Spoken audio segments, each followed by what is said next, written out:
Hello there, folks. Welcome back to another podcast. My name is Matt, A.T. Ramboar for Life, and I am joined with... Yo soy Efree. Antes yo estaba aquí con nombre de Sierra 12, here to stay, y no está aquí más nada. Yo estaba con mi buen amigo mío, Matt, a.k.a. Rambo Rife, para siempre. Hablando español, pero que te hace lo más mejor. ¿Qué tú crees, Matt? Okay, no, okay, I'll cut it out. I'm sorry. It's Efree. I And, always like doing that, just to fuck around with I'm Efree, of course. And Matt's one of Matt's great buddies or old buddies, or more or less, or his bro from another mom, or his buddy, whatever he calls me. I'm his road dog, his man. Not that kind, not in that way, folks. But you get the idea. But I'll cut it out. So what brings us here today, Matt? I figure I had done a little mini marathon of Wes Craven reviews. What better way to end it than with a full Wes Craven retrospective on the man's films, who unfortunately passed away via brain cancer about a week or two ago, which no one knew about, but is a very real shame. Yeah, rest in peace, Wes. I mean, he's a guy that's been in the game for a very long time, and he's given us a lot of good films, and like every other person, sometimes he's been involved in some bad ones, but the good sometimes outwits the bad, and Wes is one of those directors, like that. And I was so shocked to learn about this too, especially this year hasn't really been good for pretty much a lot of people we've known have gone. I mean, Robin Williams, Roddy Piper, James Horner. God, I feel like I'm forgetting somebody. Okay, well, that's Paul Walker, but that was late last year, right? Paul Walker. But many other people. I mean, I lost count. That's how it's shocking it is, such like that. And I don't mean that in a pun, nothing like that, but, it just Wes seemed like a guy that, just, I'm speechless. I don't know what to say in that guy. But my heart goes out to his family and his friends, and, he would always be with us through these films. And pretty much what we're going to do is we're going to go through each of his films and give our thoughts. But before we do that, just for in case people are interested, we're each going to give our top 5 favorites, and we'll talk more in depth when we get to them. But for me, my top 5 favorite Wes Craven films would have to be: number 1 would be Shocker. Number 2 would be The People Under the Stairs. Number 3 would have to be The Serpent and the Rainbow. Number 4, Wes Craven's New Nightmare, and number 5, A Nightmare on Elm Street. And if I did like top 7, it would be Scream and Scream 3 for the top 7. But if Efree wants to give his list of favorites. My list is kind of controversial because people are gonna wonder, like, when I position the movies, I kind of got 2 movies in one spot because I like them so much. It's hard for me to put one below the other, right, or whatnot. So it's a little controversial, but I like the films all in all, basically. So it's not one is better than the other. It's just the most underrated. That's the why it gets the higher mark, the most underrated ones. But I start at number 5, New Nightmare. Number 4, Nightmare on Elm Street. Number 3, once again, little bit of controversial. Number 3, I have Scream and Scream 3 in the same spot. Number 2, I Want to Hear You Scream. Of course, that's reference from The Serpent and the Rainbow. And number 1, once again, another controversial one because there's 2 movies in one spot. I have Shocker, No More Mr. Nice Guy, and The People Under the Stairs. Burn in hell, burn. That's reference from those movies. That's my top 5 right there. And people are going to whine, but it's too many. It's 2 movies in one spot. That's my list. Make your own list. That's what the comments are down there for. It's all, stuff like that. That's my list. But now, to put you on the spot, can you think of your top 3 worst Wes Craven films? If you had to think. I had to think his worst. Or like his one worst. One worst. Or one you don't like. Period? One that I don't like, yeah. Period? Okay, if I'm on the spot, once again, it's going to be a controversial one, but fuck it. I always like to shit the fan sometimes. The Hills of Ice. Yeah, I don't know if you got that. Yeah. Wait, what? The Hills of Ice. The Hills of Ice. You know, What was that people again? on Woodstock lost away with. You know, The Hills of Ice. yeah, yeah. Yeah. Me, if I had to pick one, his worst, uh, it would probably be Cursed. I thought you were gonna say Vampire in Brooklyn. Really? Wow. Vampire Brooklyn, I'll give it one thing. I like what's that comedian? He was in Kadeem, Drive. Kadeem Hardison? Yes, I like him. Hmm. I almost wish he was the hero in the film. But Yeah, I like him. So that's more than I could say for Cursed. 'Cause, I think when we get to that movie, there's some interesting stuff I remember hearing about that film, but yeah, I same probably will here. touch on it. I think I will touch on it when we get to it, though, and But whatnot. anyway, it's hard. It's either that or My Soul to Take. That's another one that's a bad one. Wow, myself. But anyway, we don't get into Wes Craven, of course, the guy who always seemed like a professor type of guy. Yeah, the way he talked, and he's one of those guys that if he would curse, you'd be surprised to hear him curse and stuff like that. I don't know if you ever bump into somebody like that, like a teacher or something, and they're like, "Hi, how you doing?" And this movie, and then all of a sudden go, "Ah, bullshit!" And you're like, really? He curses? Wow. Yeah. It's always surprised to hear him curse. I But don't know. weirdly enough, before Last House on the Left, he did porn. Was that him or Under, Sean Cunningham? he did porn as well under pseudonyms, under fake names, because it was Oh, what you had to find some kind of work. because I remember hearing about that. Because he's in Yeah, a documentary called Inside Deep Throat. really? Wow. And he says on camera that he made many hardcore X-rated films under pseudonyms. Wow. I think even IMDb, they list one, I forget what it's called, but it's on his IMDb page under a pseudonym. And it'll just take a second to look, but Oh, all right. 'Cause I didn't know. I was surprised to learn that, folks. Wow. Because I know Sean Cunningham was known for that. I know they touched on that commentary for the uncut Friday 13th, DVD or whatnot. That he was doing porn, not literally, maybe directing it and such. an X-ray movie called The Fireworks Woman under Abe Snake. Wow. That was his What a director. name. Wow. But, That'd be a good username. Abe Snake. Right? Oh God. but his first actual film was with Sean Cunningham, and that is The Last House on the Left. It's Which, only a movie. yeah, it's marketing. That's the most famous thing, inspired by some film called The Virgin Spring by Ingmar Bergman.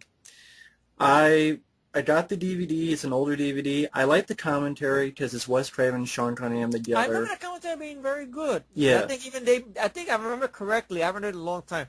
They mentioned in the commentary when the movie ends, don't do this movie, folks. Then they say something like that. Yeah, it's a very fun Yeah, commentary. even they admit it. They admit there's stuff in the film that's wrong and such. Yeah. And everything like that. They don't sponsor it that much, but they understand there's a fan base, though. At least they don't put down, the people who enjoy the film or whatnot. Which, by the way, did you ever see the remake? I found it on YouTube, but I haven't seen it yet. I think there's an unrated cut. Did you? Once a long time ago, but I need to see it again. I remember I caught the ending. This is one of those things that happens to me sometimes, folks. When I get up in the morning, after my alarm clock wakes up or wakes me up enough for work or whatnot, and I turn on the TV, it's always a cable channel with a movie finishing or it's up to a crucial scene in the movie. So it just happens to show the last few minutes of the remake there or whatnot. Okay. And I know I had a similar thing happen to me on the Snowpiercer. They show one scene, the pivotal scene in the movie where Chris Evans breaks down about cannibalism or something. But that's a different video, different date. But The microwave head exploding thing. Yeah. Yeah. Guy from Ghost. Yeah, Tony Goldwyn. Tony Goldwyn's your lead, which I like him as an actor. I don't think he did a bad job. I must admit, I do remember thinking that I liked it more than Wes Craven's film. Which that's a thing we will touch on when we get to The next one. The next one, yeah.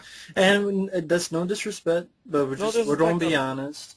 And yeah, it was his first film, but yeah, this one I keep the DVD for the commentary. There's a fun Hmm. commentary, and I like to check out the newer DVD that just to look at interviews because I like Wes Craven. But the film itself, I mean, you guys know the plot, so I won't go into that. It's just really stupid comedy That comes out of left by field. Martin Cove Hmm.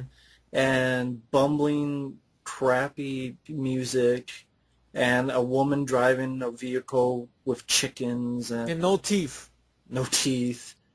It's like this. It's like, oh, they made the film. They're like, well, we don't want people to be that uh, depressed, so let's throw in some stupid comedy. I don't know Hmm. why, but it didn't work. And um, the acting, I thought the parents were not really the best of actors. I know. I think they used alternate names because I think one of the people who played the father, the alternate name was Gaylord. And I think that wasn't even his real name. I think he was an agent of one of the actors that he got for the job and such. And I think the other cast members, they show up for interviews and such. They tell good stories about the film. Of course, David Hess, who's pretty much the MVP of the film because he's And very yeah, intimidating who's no, presence he brings. yeah, he did a good job, and of course he's no longer with Yeah, us. another one who's greatly missed. I think there was a good interview with him on this documentary called American Grindhouse. I like David Hess's humor. Like when he talked about this film, my motivation was while you're smoking while you're not smoking, but while you're smelling roses, to poke your eyes out. And I forgot what he was, while you're planting flowers, to cut your dick off. That was my motivation in that film, to do that to you, to make you uneasy. And he did a good job. He did a good job. And of course he would go on to be in another film we'll talk about, Swamp Thing. But he was good in that one. I liked him there. And he actually directed a slasher film called Really? To All a Good Night. Really? Wow. It's a poster. If people see it, it's like some blue ghostly figure, and then on the bottom is a big building. It's like a slasher film from 1980. Oh, Anyway, for people, if you type it up, you'll recognize the poster. But okay. I think anyway, he's the one that did the song for the movie. yeah, You know, The Land, which I think they stole the song for, Eli Roth stole it for fucking Cabin Fever, I think. Because it plays in the end credits. I remember in Cabin Fever. I yeah, think. and there's another song, The Road Leads to That's it. Home. Road Leads to Nowhere. Yeah, that song. That's it. And weirdly enough, it's named Crude. And of course, there'd be another guy named Kruger later on. His character, yeah, Krug, yeah. And then, of course, another guy named Kruger. Of course, we get to him later. But But I get your reference. I don't mean to sound like I'm being pushy, but yeah, it's, Frederick. There you go. All right. so I get what you get. what Yeah. are your thoughts on this film? Because I mean, It's a film that it has a lot of problems. I will say that. But I remember I could watch it as a time waster, but it's not a film that I watch all the time. Like I would watch the ones in my top 5 more, or even some of the other ones. The one after it, fuck no, but I could deal with this compared to the one we're gonna talk about next. But I don't know, man, because the pacing, it didn't seem like a long film. It moved fast. Okay, the villains, I mean, David Hess, he's the MVP of the film. The side actors who play his cronies, the girl, the guy with the ribbit voice, they're okay. I didn't mind the last act of the film. I know the movie has problems because Wes Craven admits throughout the years there is no final print of the film. hmm. So that's why even if you look at the one on DVD, it looked like there's some stuff missing. Even they mention it. Him and Sean Cunningham mention it. Like when they find the daughter, and it looked like the daughter was going to say something, then it cuts away, and then she's passed out. Because there was supposed to be some line she says, or like other stuff like that and such. But I could watch the film, but it's a film that has its problems. I mean, I haven't seen the remake all the way through, but I could say, I mean, the actor in that one who I think played Krug, He's no David Hess, but I thought he did his own thing Right. and whatnot. And I do remember the comeuppance being pretty lame at the end. For the remake or for this one? The original. Really? Wow. Just like, okay, it's a guy with a chainsaw, the father, but I don't remember anything. Because it's a cutaway shot, basically. Yeah, I mean, I get it for the time. It was 72. Then the following, 2 years later, you will see another icon with a chainsaw that did a little bit more. Yeah, which isn't a gory film, but just Yeah. a better film. Yeah, exactly. Like I say, Texas Chainsaw Massacre is better than this film and whatnot. Okay. I know there was a funny thing they mentioned on the documentary on the first DVD. I don't have the newer one, but maybe I will pick up the newer one, where Wes Craven and Sean Cunningham had a little disagreement about the last ending with the comeuppance with the father. How Wes Craven kind of wanted, because the father's a doctor, I think that's what they established in the film, that he wanted him to get back at David Hess by cutting him with a scalpel, like the death of 1,000 cuts. I know what your vein is at, to paralyze him and shit. Like, kind of like what they did a little bit in Cellular. Okay. Something like that. But then Wes Craven, I think Sean Cunningham looked at him and went, chainsaw. But what about the different 1,000 cuts? And just Sean Cunningham just kept looking at him going, Wes, chainsaw. It's something about the way he said Sean Cunningham looked at him, or the way he said it, even in the commentary, he said, Wes, just chainsaw. That's it. Not like it was a bad idea, but it was a bit interesting because they wanted to establish him being a doctor. That I know what your vein is, which I think they do a little bit of something with that with the remake. I think involving that crew character being paralyzed enough so they can put his head in the microwave or whatnot. Because that character's a doctor too in the remake, Tony Goldwyn's character and such. But overall, it's a time waster. I could watch it, but I thought the scenes, of the rape was handled a little better here as opposed to a very shitty, overrated movie, I Spit on Your Grave, which I fucking hate and whatnot. I could deal with this more and whatnot, but it's a film. The humor of the film really doesn't fit. I know Wes did it for levity, but this was in early stages, I guess, where he didn't have the experience yet to know how to play with levity. Yeah. As the other movies would go on, like the ones on the top 5, those played with levity a little bit more and such. Here, it's like, I guess he didn't know or stuff like that. Yeah, out of place. A little out of place. I think even he admits that, I think, in the commentary and stuff, with the little ridiculous music, that, But yeah, I'm glad that song sang by David Hess as well.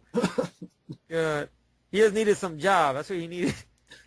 Yeah. And weirdly enough, something here says in the 80s, Vestron pitches hired Danny Steinman to write and direct a sequel, but the film fell apart in pre-production. Of course, Danny Steinman will go on to do Savage Streets and, of course, Friday 13 Part 5, and he's another guy who's no longer with us. So had to throw that in there because I thought that was interesting. But yeah, The Last House on the Left, not much more I can say that Efree hasn't said. I mean, he pretty much said everything I said. It's just David Hess did a good job. I like the song Road to Lisa Nowhere. I'm not going to say it's his worst film, far from it, but it's a beginning. I'll put it it's that a way. beginning. It's a beginning. And I respect, the impact it had on the 70s and the marketing, again, to avoid feigning.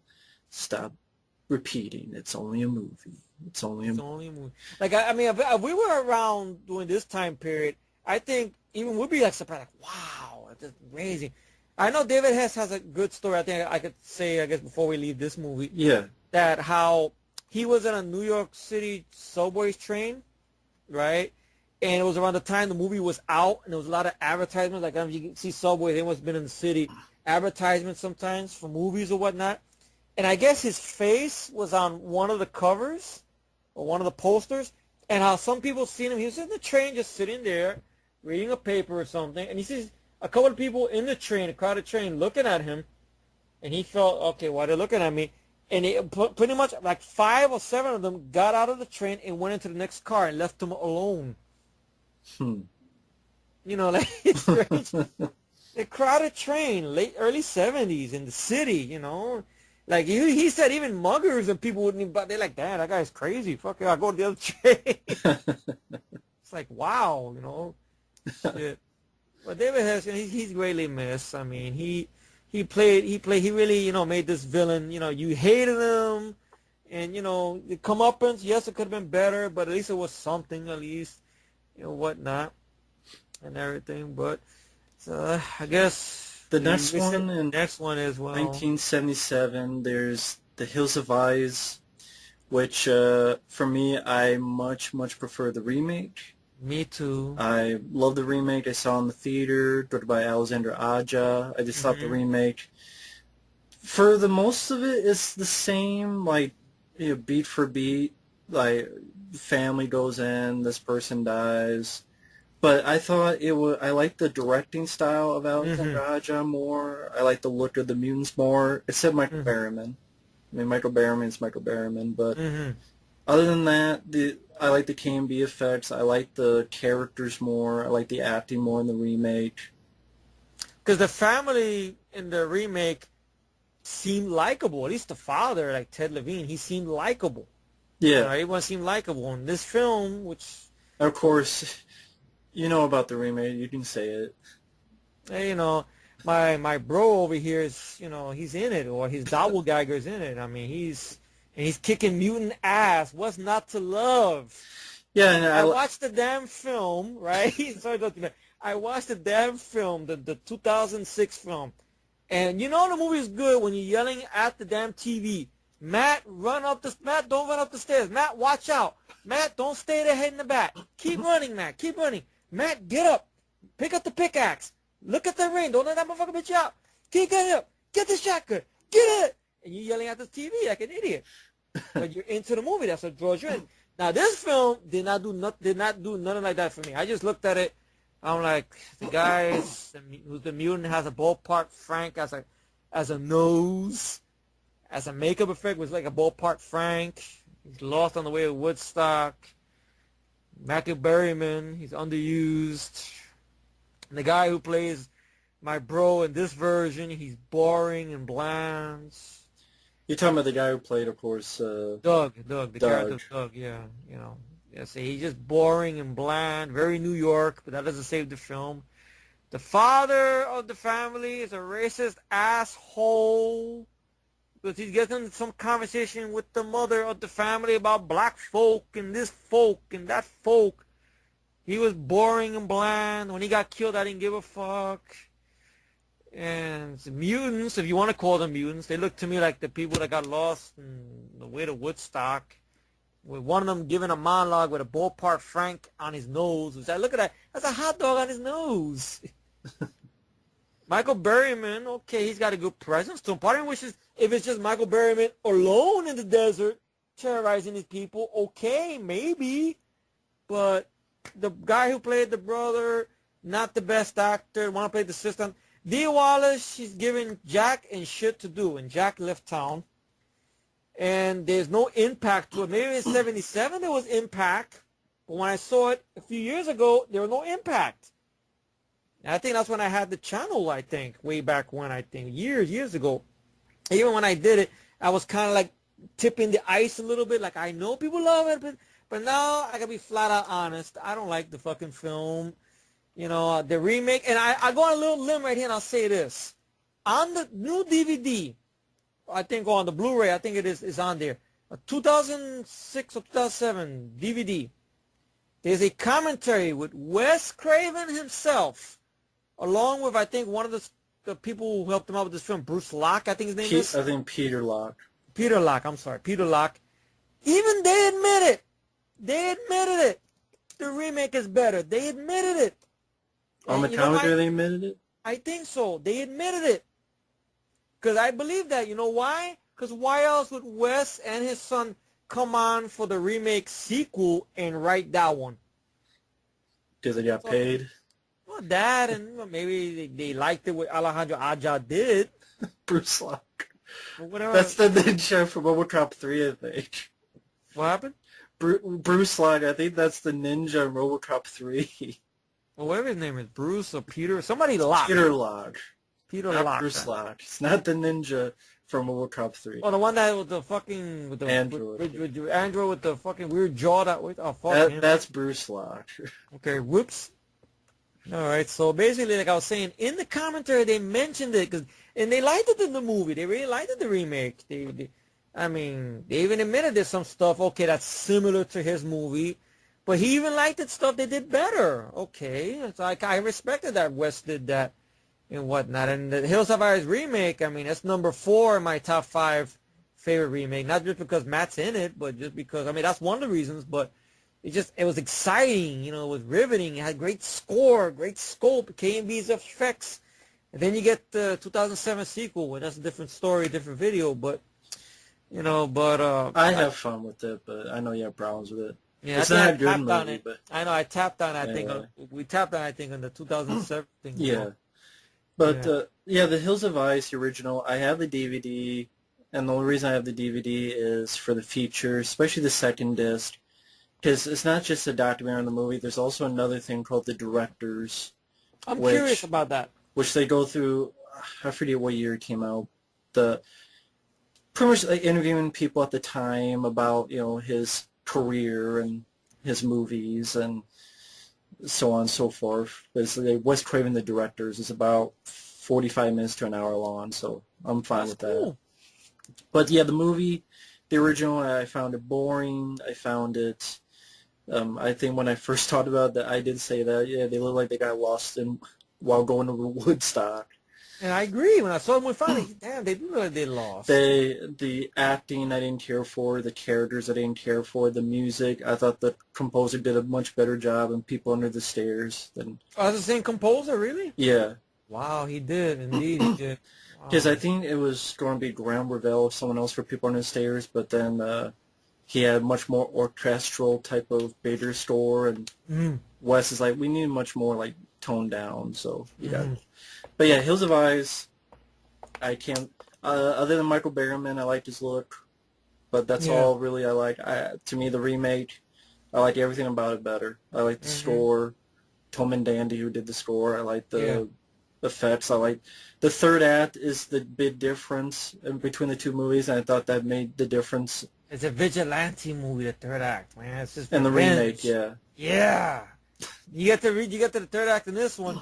Is the wannabe or the lifeless Doug. They get into a struggle. He kills him, and it fades to black. Movie's over. You don't hear anything. But did he get his kid back? Did he get this back? It's a big fucking mystery. Yeah, you know? Because it's trying to make some big point about stuff. Yeah, like, oh, he's a peaceful man turned into a violent man.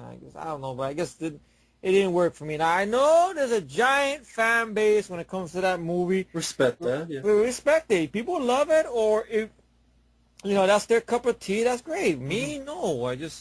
I know somebody said, like, even when Bravo did the 100 and something shocking movie moments, this was on there, ironically enough.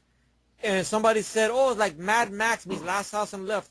Interesting idea, but it didn't have that adrenaline or that momentum that the newer film had, though, in my humble opinion. You know? Exactly. And such. I'll go on a limb and say that's like Alejandro Aja's best film, to be honest. Yeah, it's my favorite. It's my favorite. Yeah, mine's too.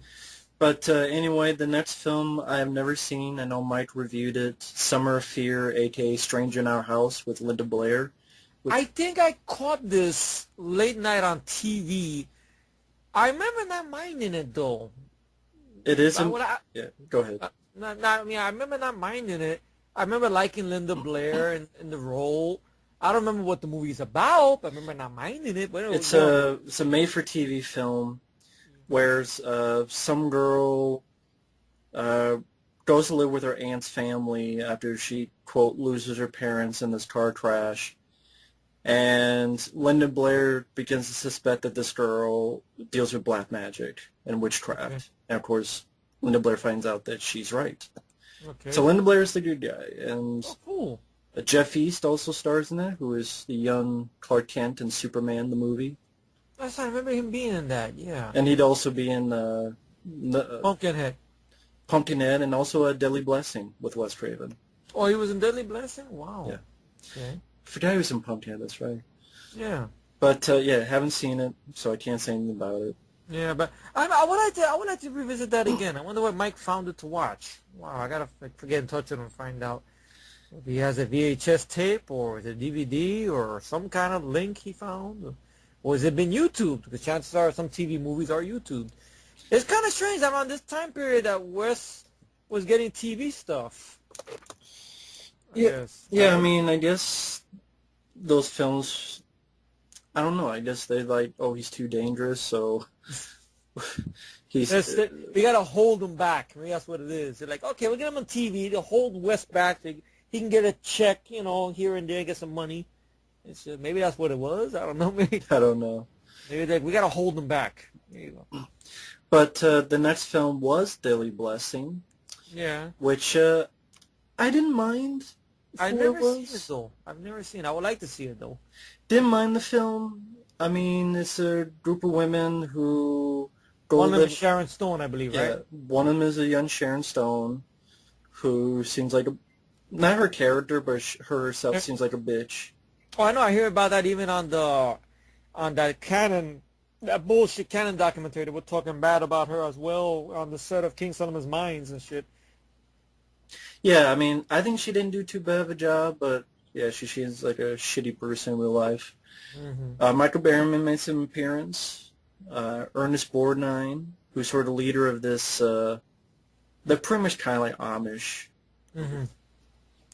that believe in this thing called the incubus, and it's coming, and really it plays off as sort of a little slasher movie, and there's some atmospheric scenes. Like I remember one sequence in a barn, or a dream scene with the spider sliding down into Sharon Stone's mouth, and then she wakes up, or there's a bathtub scene that you kind of later see in Elm Street, but here it's like a snake that goes into one of the women.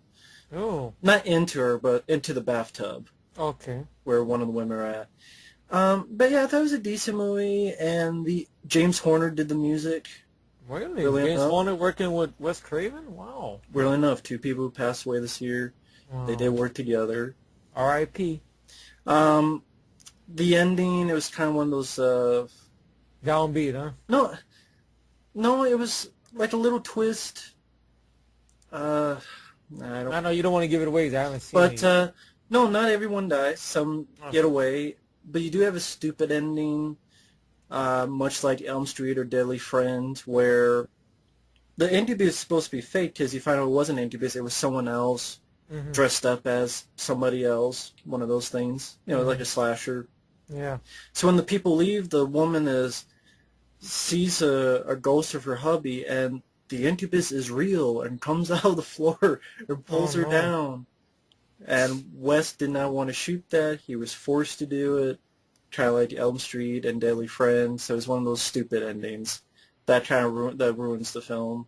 Wow. So, but again, it was one of those things Wes Craven had no control over. Even on the commentary, because I have the Shout Factory, Stream Factory, and he even mentions that he did not like that ending. He didn't want to shoot it, but he was sort of told to because he didn't really have any say on it. That's too bad. But up until then, decent film, time waster. Didn't mind the acting. Not one I would rewatch, but I'm glad I have the features. And commentary's good because it's Wes Craven and Sean Clark. Oh, cool. I like Sean Clark. And they also got together for Swamp Thing commentary. And it's very good commentary. So I got to pick up the Swamp Thing one. That's the one It's a that good I'm one. curious about that one. That's only on the Blu-ray or it's a DVD with that?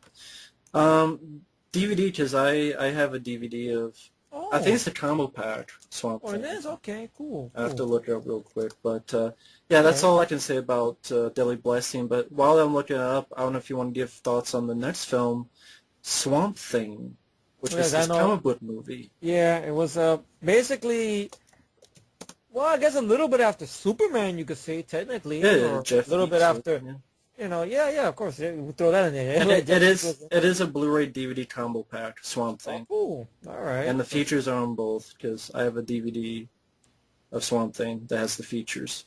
Oh, you got DVD. Okay, so you don't have the Blu-ray. Okay. Yeah, because I found it for much cheaper on eBay. Oh, the DVD, that's cool. That's cool. Good deal. But anyway, Yeah, but Swamp Thing was a comic book character or whatnot from the DC universe. So I'm guessing whoever the people were in charge probably figured, well, Superman is there. Okay, we got Superman. That became a big hit, late 70s. and it is strange that they picked Swamp Thing as the next one. Like you think of like not the Flash, not even Batman, Well, but they Swamp Thing, but they huh? picked Swamp Thing for. I wonder what was the story behind that, since you got the features, right? Do you know why they picked that, or was it because that was most easy to obtain, maybe? Or maybe that's the thing they could get Wes Craven to work with? I don't know, but... Well, I mean, for Wes, it just they gave him the script and he was curious about it because he had never directed anything like that before. Mm-hmm.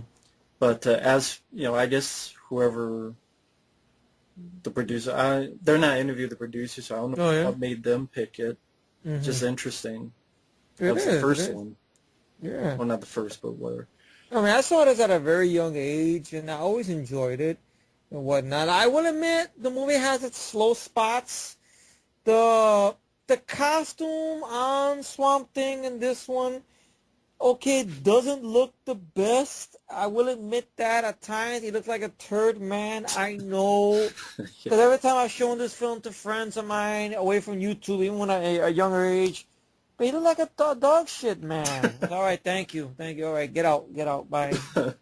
Get out. Yeah, I Did mean, you like that one? All right, I know, get out. when you get look out, at the bye-bye. poster, this definitely doesn't look like the poster. Which that happened a lot in the 80s, if you Yeah. know what I mean, And I know Wes talked about, that it was supposed to have a bigger budget and it got cut, like, last minute. Really? Wow. Like, there's even a scene at the end that was supposed to be this chase scene underwater, but that had to be cut out because the budget was, again, cut. And Wes was being fucked with on the budget. Oh, no. And then I want to say the producers or someone was keep fucking with him, like, oh yeah, hurry up, you're taking too long, or the completion bond, come on, we gotta hurry, So I remember it wasn't really one of the best filming experiences for him. Wow. Um, So that's too bad. You're like, damn, why do they always fuck with the guy? Leave him alone. Let him do his thing, but yeah, he didn't have that much money either. I mean, it was supposed Yeah, to be a bigger budget, and then it was cut down last minute and so forth. I wonder who was the idea to make the film PG as opposed to R. Maybe because it was comic book characters, so you couldn't have R-rated back then. Maybe that's going to be that, maybe. Because it almost seems like the film wants to be an R at times, but not really. Like, there's one scene that, for some reason, I always thought, because I always saw this a lot on TV, I always thought it was cut back for TV. But even when I saw the film on cable, on VHS or regular DVD, that's the finished scene or whatnot. The scene where David Hess, who's in this film, which I liked him as his film or whatnot, his character named Ferret or whatnot, where he's Jufro, his machete, which I wonder they gave him the machete as an ode to Last House on the Left or whatnot, because his character had a machete there too. And he cut Swamp Thing's arm off, and Swamp Thing grabs him, Doug D. Rock, another guy's no longer with us, grabs him by his head and squeezes, and you see a little blood coming out of his eye a little bit, but then there's a cutaway, and all you see was left of David Hess's legs shaking on the floor, and you see blood all over his shirt. Yeah, I mean, they Makes didn't you wonder, they didn't mention anything being cut out. But if you remember that scene, I know you're not. Yeah, I do remember the scene though. Right, that you think like something's missing there. Like, wait a minute, was that cut on purpose, or did I don't know? Well, it was there's one of those nudity. things. Well, yeah, that was. If you got the right VHS tape, because somebody got mad and said, "There's titties in this," I'm like, why? Leave Well, I it there. think Adrienne Barbeau, Yeah. she said it could be allowed in foreign markets, but not in the U.S. Wow. And then accidentally on VHS and early DVDs, the foreign version got released, and it was like some type of deal. I know she mentions that Wow. on the interview. Oh gosh, she has a beautiful rack too. All right, man. And I still remember Snake Plissken staring at that too. When Escape from New York. I want to meet the Duke. but yeah, I mean, I'm not a big fan of the movie. I I would like the movie that the poster says. All right, it's Well, understandable. I mean, I enjoyed the film. I agree. There's some slow spots in the film that could be punched up a little bit. I remember the third act at a young age when I seen the transformation of Luis Jordan's character, Arcane. yeah. I remember that scaring the shit out of me. Like I remember like when he's transforming into this creature, when he's coming out of that cocoon. I remember as a child covering my eyes for that scene for some reason. It looked so violent.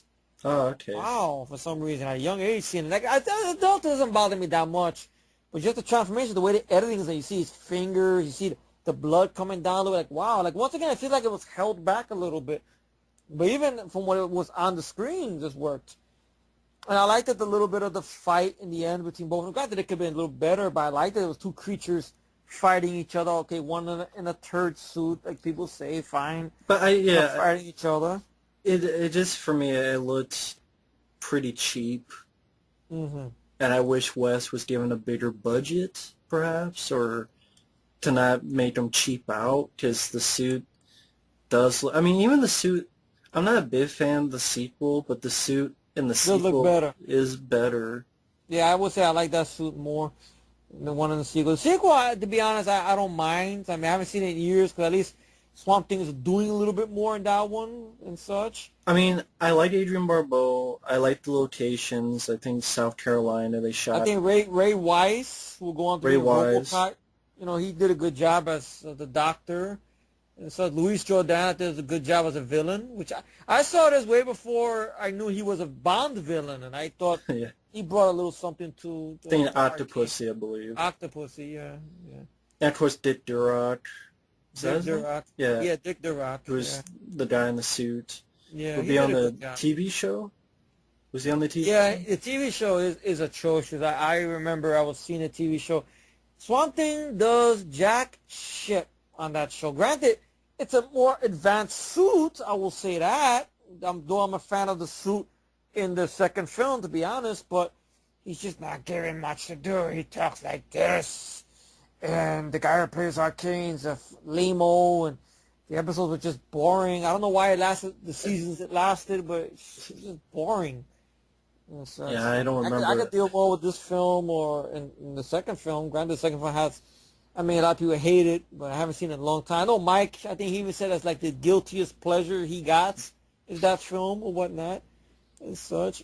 But this film here, I remember not minding it. It is a very weird film. Like, if you see the film, you wouldn't believe it's a Wes Craven film because Yeah. it's more tamed compared to the ones he's done before and the ones he would do after it, though. At least the ones away from the TV movies, at least, more or less, you know. I remember the score was Harry Manfredini. Yeah, That it time sounded like almost Friday the 13th. It does. Yeah, you're right. It does. But it seems like every score is like, there'll be another one, Hills of Ice Part 2. That score sounds like Friday the 13th is Harry Manfredini. Yeah. But Swamp Thing, it was what it was. I mean, Yeah. I like Adrian Barbeau, and I've seen much worse. Yeah. But I can't say that I love the film, but I do really like the DVD, the features. Mm-hmm. So I'm probably going to pick that up. yeah, it's well worth it if you're a fan, especially the commentary and the interviews. Yeah. And I like the little kid as well. Yeah, the guy, the one that played the kid who has the store or whatnot. But I thought he was good. He wasn't comic relief necessarily, but Yeah. he played it more real. Like, I like the thing. She asked, do you have a gun? This is a grocery store. Of course we got a gun. See? He gets around. It's like, oh shit, there goes neighborhood. He goes, yeah. But I'm yeah. glad that they didn't kill off his character. That something and he brought him gets back. interviewed. Oh, that's cool. Nice to see sweet. him on the interview. Cool. All right, so I guess the next one here is a TV movie, which I think I might have saw a little bit of this late night on ABC 7, but I don't remember much about it. I think I fell asleep watching it. Yeah. And I guess from a little bit of Mike's review, he understood why. I can understand why I fell asleep, I guess. Yeah. Invitation to Hell? Yeah. It's a TV movie. Robert Urich and Susan Lucci. And you also have the kid who was Never-Ending Story. Oh, he's in this? Wow. And I think they might said James Preston from Explorers, like the third kid.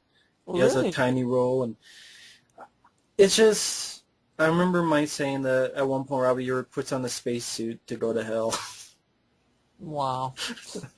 So, but it didn't seem like much from his Well, I review. think Wes Tony directed this. He didn't write this one, so we can't blame him too much for this one. He right because he didn't write Yeah. it. Yeah. Uh, Wow. It's just one of those things, I guess, to get a check. I guess. yeah. I mean, I can't say much about it other than the cast. You have Susan Lucci, Tim Yeah. McCarthy, Michael Berryman. Mhm. But yeah, I didn't see it, so I can't say anything. Mhm. Now, the really technically the next one would be have to be A Nightmare on Elm Street. Of course. And of course, this is the script that he was pretty much dying here. And I think he had directed, but it probably didn't come out yet, Hills of Ice Part 2. He had directed just to Okay. give money because he was broke. And he was Okay. like having to live at someone's house. Yeah. And while doing that, he was writing this script for Nightmare on Elm Street. So he took the job at Hills of Ice Part 2. But I guess it was so shitty that I thought we're not releasing this yet. So release it later. Yeah. A year later, I think they released it. But, guy with Robert Shea had the script. I know Dreamscape had come out and it flopped, so studios didn't want it. Another movie dealing with dreams. Paramount I said no. Yeah. Paramount did say no. Yeah. Which I find that's kind of strange. They said no to that, and then I guess when it became a big hit, it became a hit. Like, wow. Like, But I think it's like Dreamscape because that was another one where you had a guy who almost has a Freddy glove hand at yeah, one the point. nails that retract out, the Yeah. blades and the dreams and stuff. They were Patrick Kelly's character, I And they're believe. like, oh, that film flopped, so we can't have anything like that anymore. Hmm. But this movie is a classic. I still love this film to this day. Yeah, it's great. I mean, what's to say? I mean, it's just great lines in the film, you know. Oh God, this God, you know, and just that whole creepy score by Charles Bernstein and the, the cast has a landing cap, early role by Johnny Depp, uh, Josie Garcia, when the film he was Nick Cora, Nick Corey, Nick Corey, whatever his name is. The girl who played Tina, Amanda and such, Weiss, Amanda Weiss, and John John Saxon. Yeah. Saxon, Ronnie Blake, everybody did a great job, and the movie's great. Still, great ending, with that her setting up the traps with the score playing, and and everything. And I just think of every time I look at this film, I think about that tribute Mike did with Alanis Morissette's "Uninvited." It's just perfect, just slides everything right into place, fits in it like Freddy's glove, Yeah, classic film. yeah. I mean, it's hard to talk about because what more can you say that 100 people haven't said? Yeah. Great idea, original, Hmm. great cast. I would say it still holds up, though. Yeah, it still holds up. Saw Still it the holds other up. day. Yeah. Yeah, I watched it the other day or two. Yeah, I got a Blu-ray player that I think I remember that Mike gave me. Thank you once again, Mike, for that. And I think he gave me Blu-rays of this film, the second film, which is very underrated, and Dream Warriors, Which is great. which is great. Another fun one as well. Yeah. And have those on HD is great. Yeah, and part 2 is Whatnot. underrated. And Yeah. yeah, I mean, Heather Langenkamp did a great job. Robert Englund, I know originally it was going to be David Warner.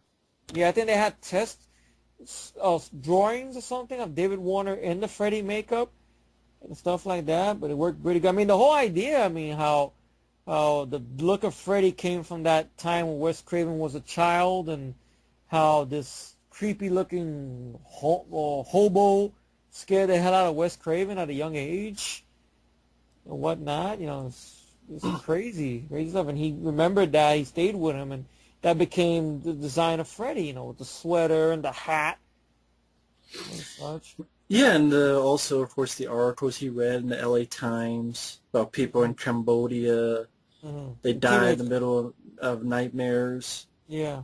Called Asian Death Syndrome. Yeah. And all sorts of stuff. Just, again, I can't believe we forgot one guy. I forgot to mention Robert Freddie England. Oh, I thought we mentioned Robert Englund. Did Yeah, we mention Robert Englund? Oh, we did. I thought we did. Wow, I can't believe I'm losing my memory already. Shit. but he deserves mention. I mean, young guy at this time.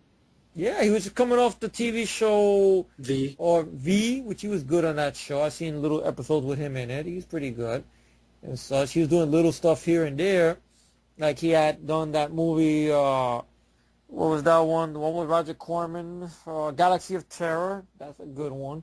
He was in and such.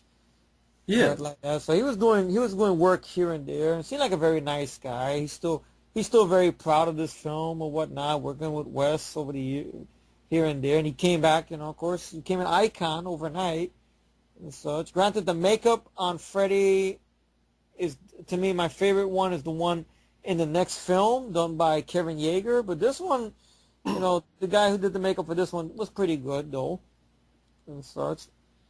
And just a great film, very great film. It's a classic. Yeah, I mean, what more can we say? Just a lot of stuff. I know Johnny Depp beat out like Charlie Sheen and like John Cusack and some other people. I think there was a story that Jackie Earle Haley gave Johnny Depp a lift to the audition. Yeah. But for some reason, they wanted to talk to Johnny Depp, not Jackie Earle Haley. Jackie Earle Haley, around this period, was doing movies because he was in Breaking Away with Dennis Quaid and Dennis Christopher and Daniel Stern. He was, I think, in that comedy with that coming-of-age comedy, Losing It with Tom Cruise and your favorite actor, John Stockwell. Yeah.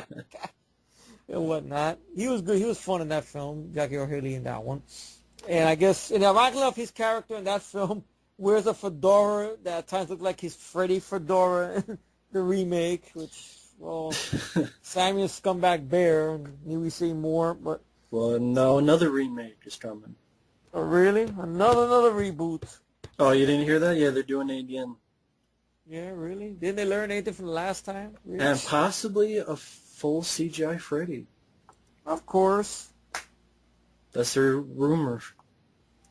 Freddy's going to be a full CGI character. Yeah. Of course, to avoid getting an actor to play him, of course. Of course. But, yeah, Elm Street's a classic. The only problem is the Barbie doll ending.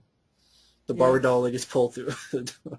But that's more, to me, that's more of a nitpick. But I Yeah, can understand. but It is it's something I had to silly. mention because it's like It is silly. they made how Porky Pigs don't come out and go da-da-da-da-da-da. That's all, But folks. wasn't there an ending film? Yes, that was Wes Craven. ending? Wes Craven had just the kids drive off, and then the camera pans to the kids jump roping, and that's it, which would have worked out fine. And I then, wonder if that footage is still out there. yeah, because I saw it. I saw it on this. The Labyrinth disc, I know that Mike was talking about. I believe so. Yeah. That had that. I wonder if there's a way you could edit that into the film. God, that'd be interesting to see that edit. Someone could edit it, depending on how good the quality is of it. Yeah, and then Robert Shea wanted Freddie driving, and he got. I know they had a falling out because of the ending, I think. And that's one of the reasons I think, if I remember correctly, why Wes didn't come back for a second film or whatnot. Yeah, and also he didn't like the script for the second one. Mm-hmm. Which is underrated, the second one. I mean, I feel very bad for that film because he gets so much shit or whatnot. It's still a great film. I mean, it's his own movie, which, God forbid, sequels could be like that if the movie's good, but still, good movie and such. But yeah, Nightmare on Elm Street. Anything you want to say in closing on Nightmare on Elm Street? classic movie. For those who want to know more, I did a review of it way back. Feel free to check it out on my channel. Is the Nightmare on Elm Street BS cast still around, or that's gone? Let me By check. any chance? I think I re-uploaded it. You did? Oh, I gotta look that up. Yeah, in case anyone wants to hear our thoughts on the films or whatnot. Yeah, I 5 months ago, BS Yeah. Cast, Three Crazy Guys, and the Elm Street Films discussion. Oh, 5 months ago, I uploaded it all in one go. It's 3 hours and 50 minutes. Well, if you got 3 hours of your life, you people are interested in killing. Yeah, just to hear I uploaded. me, Matt, and Mike's feelings on the films. Go for it. Yeah, just go up top first and type in Elm Street Rambo Afterlife right up top on your page on the search. and you'll find it. It's a BS cast. Yeah. But yeah, I uploaded that 5 months ago. Oh, you did? Oh, cool. That's good. All right, but I mean, I always loved this film when I first saw it at a young age, and always have and always will. You know, I even like the song that's in the ending. It's a nightmare. It's a dream. Dream. You know, it's a good I song. You don't like the song, do you? No, no. I knew it. I knew it. Because it felt. I mean, the lyrics made sense, but the song. It's a nightmare. It's a dream. It's a nightmare. It's a dream. The guy saying. I mean, there's much better songs in this series to me than that. It's a nightmare. But I think even in It's a nightmare. even in the That's how the guy's saying it. he's rocking it. That's why. All right, but anyway, in the sequel, the end credits song has that song. What is it? If you ever see a dream walking, they had that song in it, which I don't know if they could say that's appropriate, but you know, a big movie with big transformation scene and you know, giant mutant rats and all those stuff, and Power of Love killing Freddy. I'll take that. This is not bad. It's a dream. Oh God. But the next one I've never seen. So a TV movie called Chiller. I think Michael Beck is in this one from The Warriors. Yeah, Michael Beck stars in it, who dies and is cryogenically preserved in the hopes that he can be revived. 10 years later, the procedure is a success, and Michael Beck's character returns, but without a soul. So he's pretty much frozen. I remember, I don't know, the ending of it, and I don't know, his character, I guess, is somebody evil?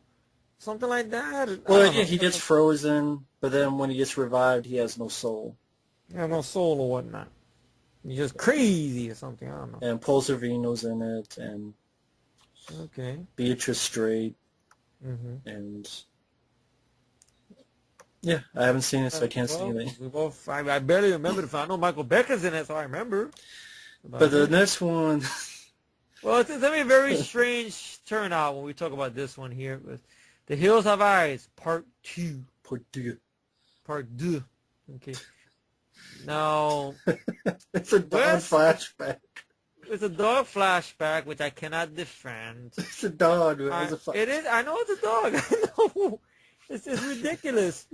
I mean, I could watch this film as a little time waste. I kind of like, I don't know, the way you could watch the 2007 Don't Go in the Woods. sequel. What? Maybe. Don't Go in the Woods. Don't Go in the Woods is Then more you will comedy, be more laughable. You know, that's... This one I could watch because I don't mind some of the people involved. Like, you got the black guy who was in RoboCop 2, played the mayor. He's in it. And he dies. And he dies, of course. He's the black guy, of course. Michael Berryman's in it. I have no idea why. He died, but... after his throat got ripped out by a dog, but they don't explain that. You got the lead actor who was in... Does he have, like, 7? a star or something? Does he have, like, a star or something? I don't even think so. I mean, all I know is in the 77 film, I remember the dog, one of the dogs ripping out his throat. Yeah. And he bled to death. And in this one, there's no scar in the throat. There's nothing.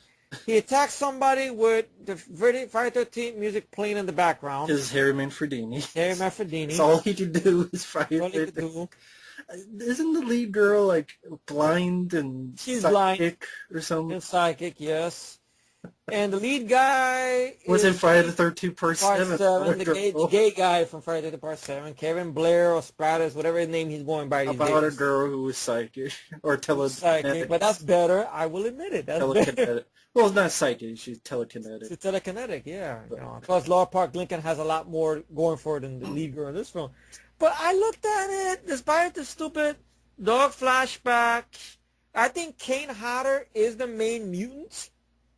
If I remember correctly, I think it's him, but he used a different name. I could swear I remember they mentioned that. Even Kane Hodder in one of the features, I don't know if it was in the Part 7 DVD, how Kevin Blair, when they were filming the scene in Part 7, Kevin Blair mentions the character's name from this movie, and how Kane Hodder took off the Jacob makeup or the Jason makeup and went, ooh! He went like that. Does he mention the wrong lead girl's name, character name or something? It was more funny when Kane Hodder told the story and whatnot.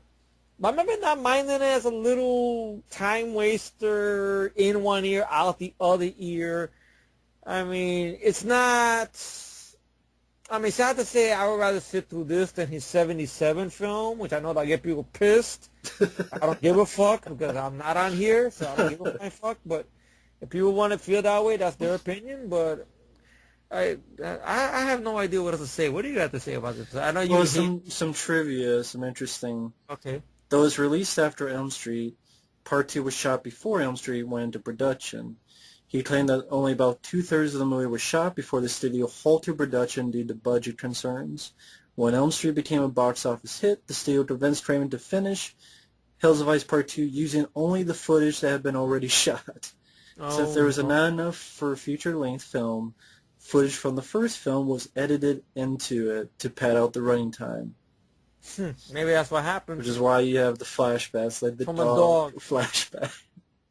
I mean, the movie starts off... Like a flashback of the guy, he's just sitting there, then he's like, no, I'm not going. I'm just going to stay. So, he was smart. But yeah, the direction of the son from the first film. Yeah, Bobby. Him. Which it would have been more interesting if he had went, because then it would make more sense if there's a flashback, it's through his perspective instead of the dog. Well, they have both. They have, at the beginning, that he's sitting there and he has a flashback. Okay. Then later on, the dog has a flashback. Yeah. And the person who goes is Ruby, the girl who was a mutant, but now she's, like, conformed. I think she gets normal. killed off, ironically enough. Yeah, and then killed off, like, very nonchalant. Yeah, very nonchalant. I think it was the newer mutant who I think played. I think that's Kane Hodder. I'm not sure.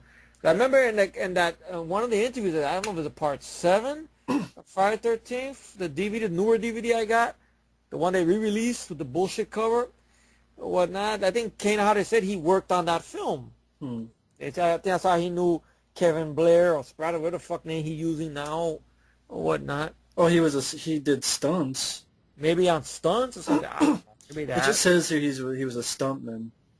I don't know, maybe he did stunts with that mutant guy in the suit. I don't know, whatever that is. He looked, I would say, okay, the mutant killer looks like a caveman. Captain Caveman. Captain Caveman, with a giant version of Captain Caveman. I mean, he doesn't look as laughable as the one you see in Don't Go in the Woods, which we both admit that's like our guiltiest pleasure. Funny. Yeah. Funny because it's a funny movie. It's not supposed to be, but it is. Don't go into the woods at night or you might be killed. There's a friendly little beast who chop you up in little pieces. I know. Oh, God. What's to say about this one? I've just been laughing about it. It is... Go for it. It's a dog flashback. That's all I gotta say. And Michael Berryman shows up in there just because. He's just in there. He's fighting off the actress who played Ruby with the Friday 13th theme playing in the background. That's it. Yeah. But I just remember not getting me mad, but the movie, I don't know, it has a lot of fucking problems. I'd rather I'd rather watch this than the 77 movie though. All right then. That's just me, But your overall last thought before I won't interrupt any. I don't have any thoughts. It's a pretty bad movie, but it's kind of an entertainingly bad movie. Like I would rather watch it than Cursed or My Soul to Take, because I can laugh at it at least. It's one of those movies that I would laugh at. They wouldn't get you flat out angry, in other words. No, because I don't like the first one, so. Of course, I mean, that's why. So that's probably why. This is funny. Yeah. It's not supposed to be funny, but it is. Now, he did some episodes of The Twilight Zone, which I didn't see. Me neither. Then he did Deadly Friend. Which I think he only directed. I don't think he wrote this one. No, because it's the same guy who wrote Jacob's Ladder and Ghost. Get out of here. Bruce Really? He wrote this? I didn't know that. Wow. Yeah, and I'm pretty sure it was changed though throughout it. Wow. So I know the ending was. I mean, the movie has a very, very interesting premise. I will admit that. I mean, Well, boy comes into town. He's sort of a boy who wants to be a doctor, but he's a genius in a certain way. That he makes a little robot named BB, right? which And actually that was voiced by Charles Fleischer, who was in Elm Street 1, and yeah, he played will the play voice Roger Rabbit. and Gizmo. Charles Fleischer? Yeah. I thought Harry Mandel did Gizmo. Oh yeah, you're right. Okay. What? So Roger Rabbit wasn't Charles Fleischer? Wasn't that Roger Rabbit? Yeah, Charles Fleischer was Roger Rabbit. For some reason, I got him mixed up. I thought he did Gizmo, but Oh, yeah, sorry, you're right. close enough. But then he has a robot. There's a beautiful girl next door, very young Christy Swanson, which for her as an actress, to be honest, I like her in this film. It's just everything else. Like I know it's gonna be controversial once again, but I always like shit in the fan, which I know you do so a lot of times. But you know, because you're honest and I'm honest too. Yeah. I never ever been a fan of her Buffy. I'm sorry. I actually think Sarah Michelle Gellar is better. Maybe because she had better material to work with and such. But Most people would say that, though. really, get out of here. They like the TV show more than the movie. Get out of here. Really? Yeah, most people like Sarah Michelle Gellar more. Get the fuck out of here. Really? Wow. How many people talk about the movie? That's true. Damn. I guess I'm not shitting the fan. Okay, No, that's most. I thought you don't say you like Christy Swanson better. I thought that's where you're leading. Like you. No. Because I actually thought people liked Christy Swanson more than Sarah Michelle Gellar. I didn't know that. Really? No, the Okay, TV well, show is thank much more you. popular. Wow. I guess I agree. I mean, I like the early seasons, but really by the time they got to the last season with musicals and this, I'm like, fuck this. You know, Josh Whedon, what are you doing? God damn it. What the fuck? Yeah, but going back to Christy Swanson, I mean, she has an abusive father. Well, I recognize the actors. I think the actor had a very small part in Tremors. He's the guy who looks like Peter Weller, the one that he hides on top of a fucking tire and Grab Boy grabs him. That's the actor who plays the father, which I thought he was very creepy. Yeah. As the father. Yeah. Such real son of a bitch. And of course you got Anne Ramsey in this. Well, Anne Ramsey playing, except Anne Ramsey is known for playing, you know, the mean old lady. Yeah. You know, such, and she does a good job with that. And she kills BB, fucks up the robot, I guess, fucks up BB. And during that same period of time, the abusive father pushes Christy Swanson down the stairs, killing her. And, of course, the boy was very smitten with her, and he's very depressed. He talks his friend, some guy who can't act, if I remember correctly, to break into the morgue and put BB's chip inside her brain, and there lies the story. And then you get a bullshit ending, which I guess we'll get more into why that ending existed. But I didn't. I mean, I haven't seen it forever. I remember not minding Deadly Friend though, despite the last shot. Yeah. What are your thoughts on the film? I know the film has grown on you. I know at one point you were not too happy with the film, and but you explain. Go for it. Yeah, I saw it again. I want to say a few months ago, maybe more. And it did grow on me. I liked. It was sort of in a way, Frankenstein movie. Yeah. I thought Christy Swanson wasn't too bad. I didn't mind the lead guy, Matthew Leberto. Yeah, he was good, but I know the guy who played his friend, the acting on him was a little like that, I remember. And real enough, I think the lead guy was actually at one point like a Pac-Man champion, like video game champion. But well, he could have been. You mean to tell me he could have been in Pixels in that case? Yeah, it'd be better. Right. I liked the robot. I was pissed when it died. Me too. And the basketball scene, of course. Everyone remembers the basketball scene. What's funny about it, whenever I saw this film, I actually seen it on TV a lot. So I didn't know that basketball scene existed until you showed me that clip years ago on YouTube. I'm like, wow, that's what that scene was. Because in the TV version, all you see is the point of view of BB, and you see something blow and somebody fall on the floor. So I'm like, what the fuck did she do to Anne Ramsey? Then when I seen that, I said, that's what she did. Okay. That makes more sense. Funny edits from TV back in the day. Funny to look at and watch. But yeah, I mean, the ending once again shits Now, the bed. what was do you remember why the reason was that they changed the Well, ending? let me read this and Sure. try to go quick. But Wes Craven and the writer, Bruce Joel Rubin, the original intent for the film was to be a sci-fi thriller with the primary focus being on a dark love story between the two leads, as well as a secondary focus on the adults around them. Craven filmed this version, and Warner Bros. Decided to screen it to a test audience, mostly consisting of Wes Craven's fans. The response was negative, criticizing the lack of violence and gore seen in Craven's previous films. Studio eventually discovered Craven's popularity as a horror film director. The executive vice president of Warner Brothers demanded the writer write 6 additional gore scenes into the script, each bloodier than the last. Following the negative reactions from test audiences that saw Craven's first cut of the film, they wanted a much more grisly film. It was re-edited in post-production, and the gorier deaths and other reshot scenes were included. But they only made the film look like a mashup of 2 different genres, a family-friendly film and a straight-up horror film. That's kind of strange. I noticed that it has that little bit there, then it goes in the different direction. Yeah, keep on. Yeah. An editor was brought in by Warner Bros. To re-edit the original cut of Deadly Friend. The editor went on to do the same for 2 other Warner Bros. Films, Out for Justice and Shonolo Tokyo. Really? While new scenes were added, others, such as more scenes between Paul and Samantha that would have made the film more of a love story, as originally intended, were deleted for pacing and length because it was decided that the film was to be released as a fast-paced horror film. Since all the added gore, reshoots, and post-production re-editing heavily changed the original story, the director and writer expressed strong anger at the studio, and they later on kind of disowned the film. Wes Craven was not attracted to the story because Samantha goes on a killing spree when she's revived as an undead monster. Craven was much more interested in exploring the adults around her, all of whom seemed to be monsters in human skin.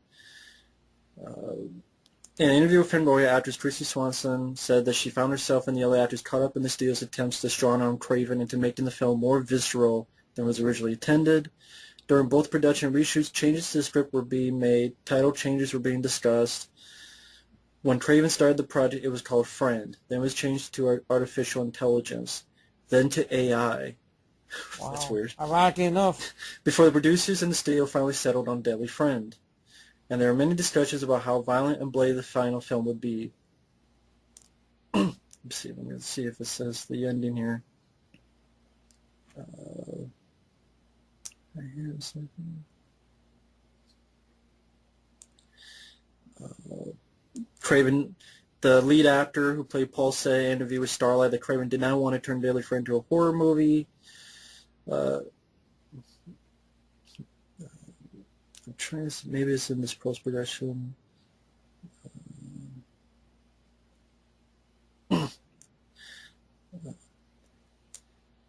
Okay. About 5 weeks into the shoot, they realized who I was, this is Wes Craven talking, and told me not to be inhibited by what they had told me in the past, in a way I had held back. So in the last week of shooting, I made up one little nightmare scene and put it in the film. It was a big hit of the screening, so then they came to me and said, listen, what we need is more of that stuff. What we're doing is adding to the deaths of a few people. We want a jump for the beginning, we want a new closing scene, and we want 2 nightmares. We want that Wes Craven touch. The studio forced reshoots. At the time, Craven and his ex-wife were going through a divorce, and he even faced a major lawsuit in court with a person who claimed to have written Nightmare on Elm Street. Oh, no. Even though Craven himself wrote that film and no one else did. He was also removed from 2 major studio projects, Beetlejuice and Superman 4. Wow. How he would have done Superman 4 makes you wonder. Wow. They were fucked with it because Cannon was said no money. In 1990, the screenwriter said this about the ending and why stay in the film. That robot coming out of a girl's head belongs solely to Mark Canton, and you don't tell the president of Warner Brothers that his idea stinks.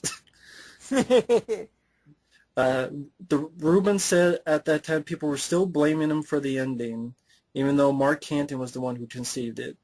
He also mentioned that despite the fact the studio destroyed the love story of the movie and that which is what he and Craven enjoyed. He still enjoyed working with Wes Craven, confirming that he wasn't the one who wanted to change the film and that he should not be blamed for what happened to it. Bruce Joel Rubin even said that the production was one of the happiest experiences he had. Wow. Despite the problems, With with the the studio. But he liked Wow. working. That's the thing. Anytime I've read something, they say that Wes was a good guy. Yeah. He was a nice guy. Yeah. I've I not, mean, even I think even when they on that Scream documentary, which I know we get to that later on, but you hear stories about David Arquette saying good things about Wes Craven, Nev Campbell, Drew Barrymore. Glad Drew Barrymore's not an interview, but you hear stories about how Drew Barrymore.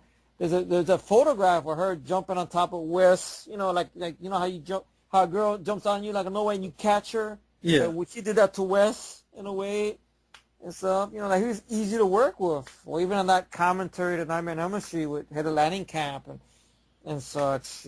He's very he's one of those directors that if you were working on a set with him, if you're one of the key grips or whatever like that, you would be part of his team.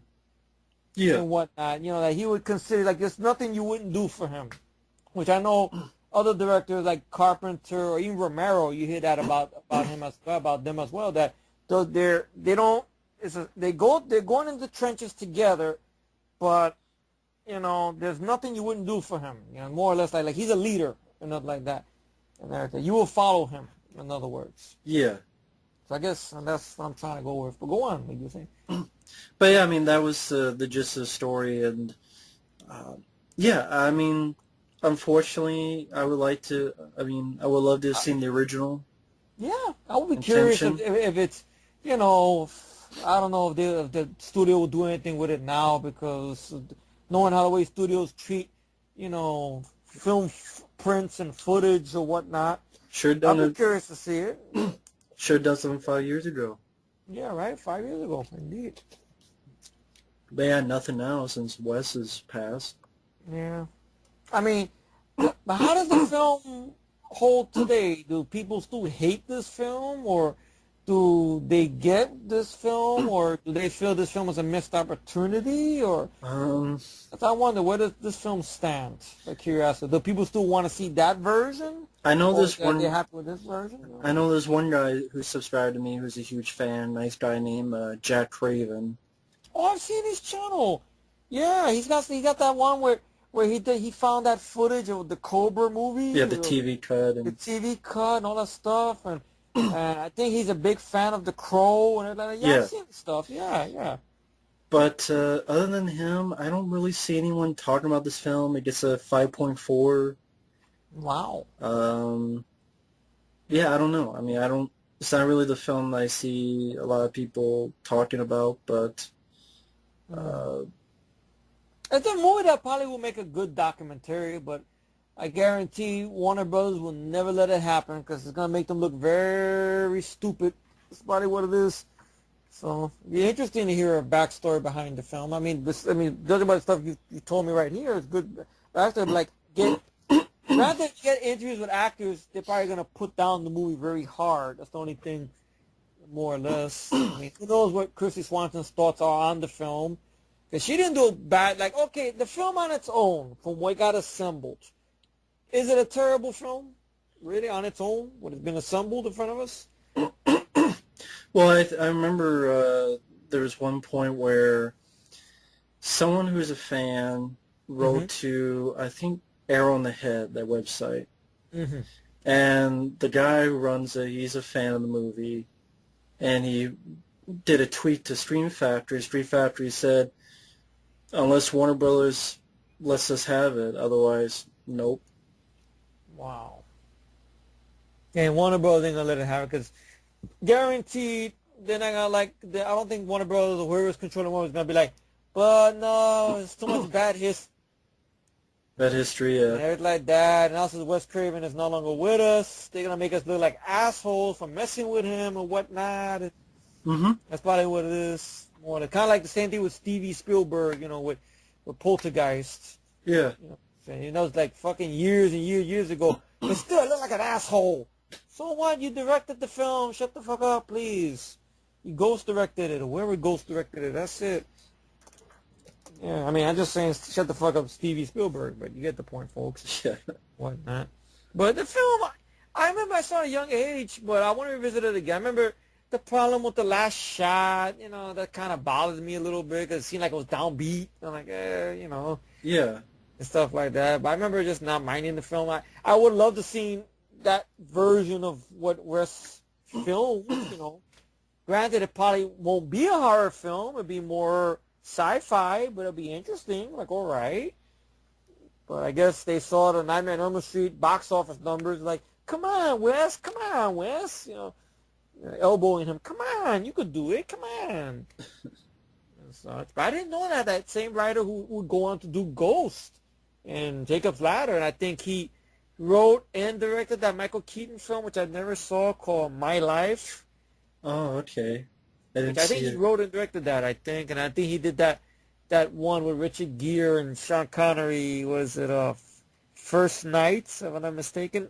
I think he did that as well, which I haven't seen those either, so I can't comment. But wow, I didn't know he had a hand in this. Wow. Well, it's an interesting backstory, bro. Yeah. Oh, very interesting. So I guess, okay, go for it. The next one would have to be The Serpent and the Rainbow. Because we can't mention the other one because technically he didn't direct that and such, right? So Yeah, Elm Street 3, yeah. Yeah, I think his script was the one that got rejected, the one that him and Bruce Wagner wrote. Yeah. Like that, 'cause there was a lot of different shit in there or something like that. Yeah, exactly. Yeah. All right, but I guess we'll go past that, I guess, because he didn't direct it. That's cool. But The Serpent and the Rainbow, I want to hear you scream. Ah! Oh, God, this movie, I revisited this film last year. I'm glad Shout Factory is doing it, but it got postponed. And I think you mentioned something more or less is because Bill Pullman is working on the second Independence Day film, and they want to get him for interviews and such. That would be my guess. I mean, it's not confirmed, but that would be my guess. Mm-hmm. I don't see why else they would postpone it, but my guess is that, Bill Pullman's working on Independence Day too, so they want to wait for him. Yeah, more or less. I mean, last I heard, it'd be early 2016, January or February. Mm-hmm. But I don't know. And to be honest, I don't know if they got anything from Wes, because... Yeah. If he was probably very ill, maybe at this point, maybe when this was in development, maybe in the other movie we'll talk about after this or whatnot. Yeah.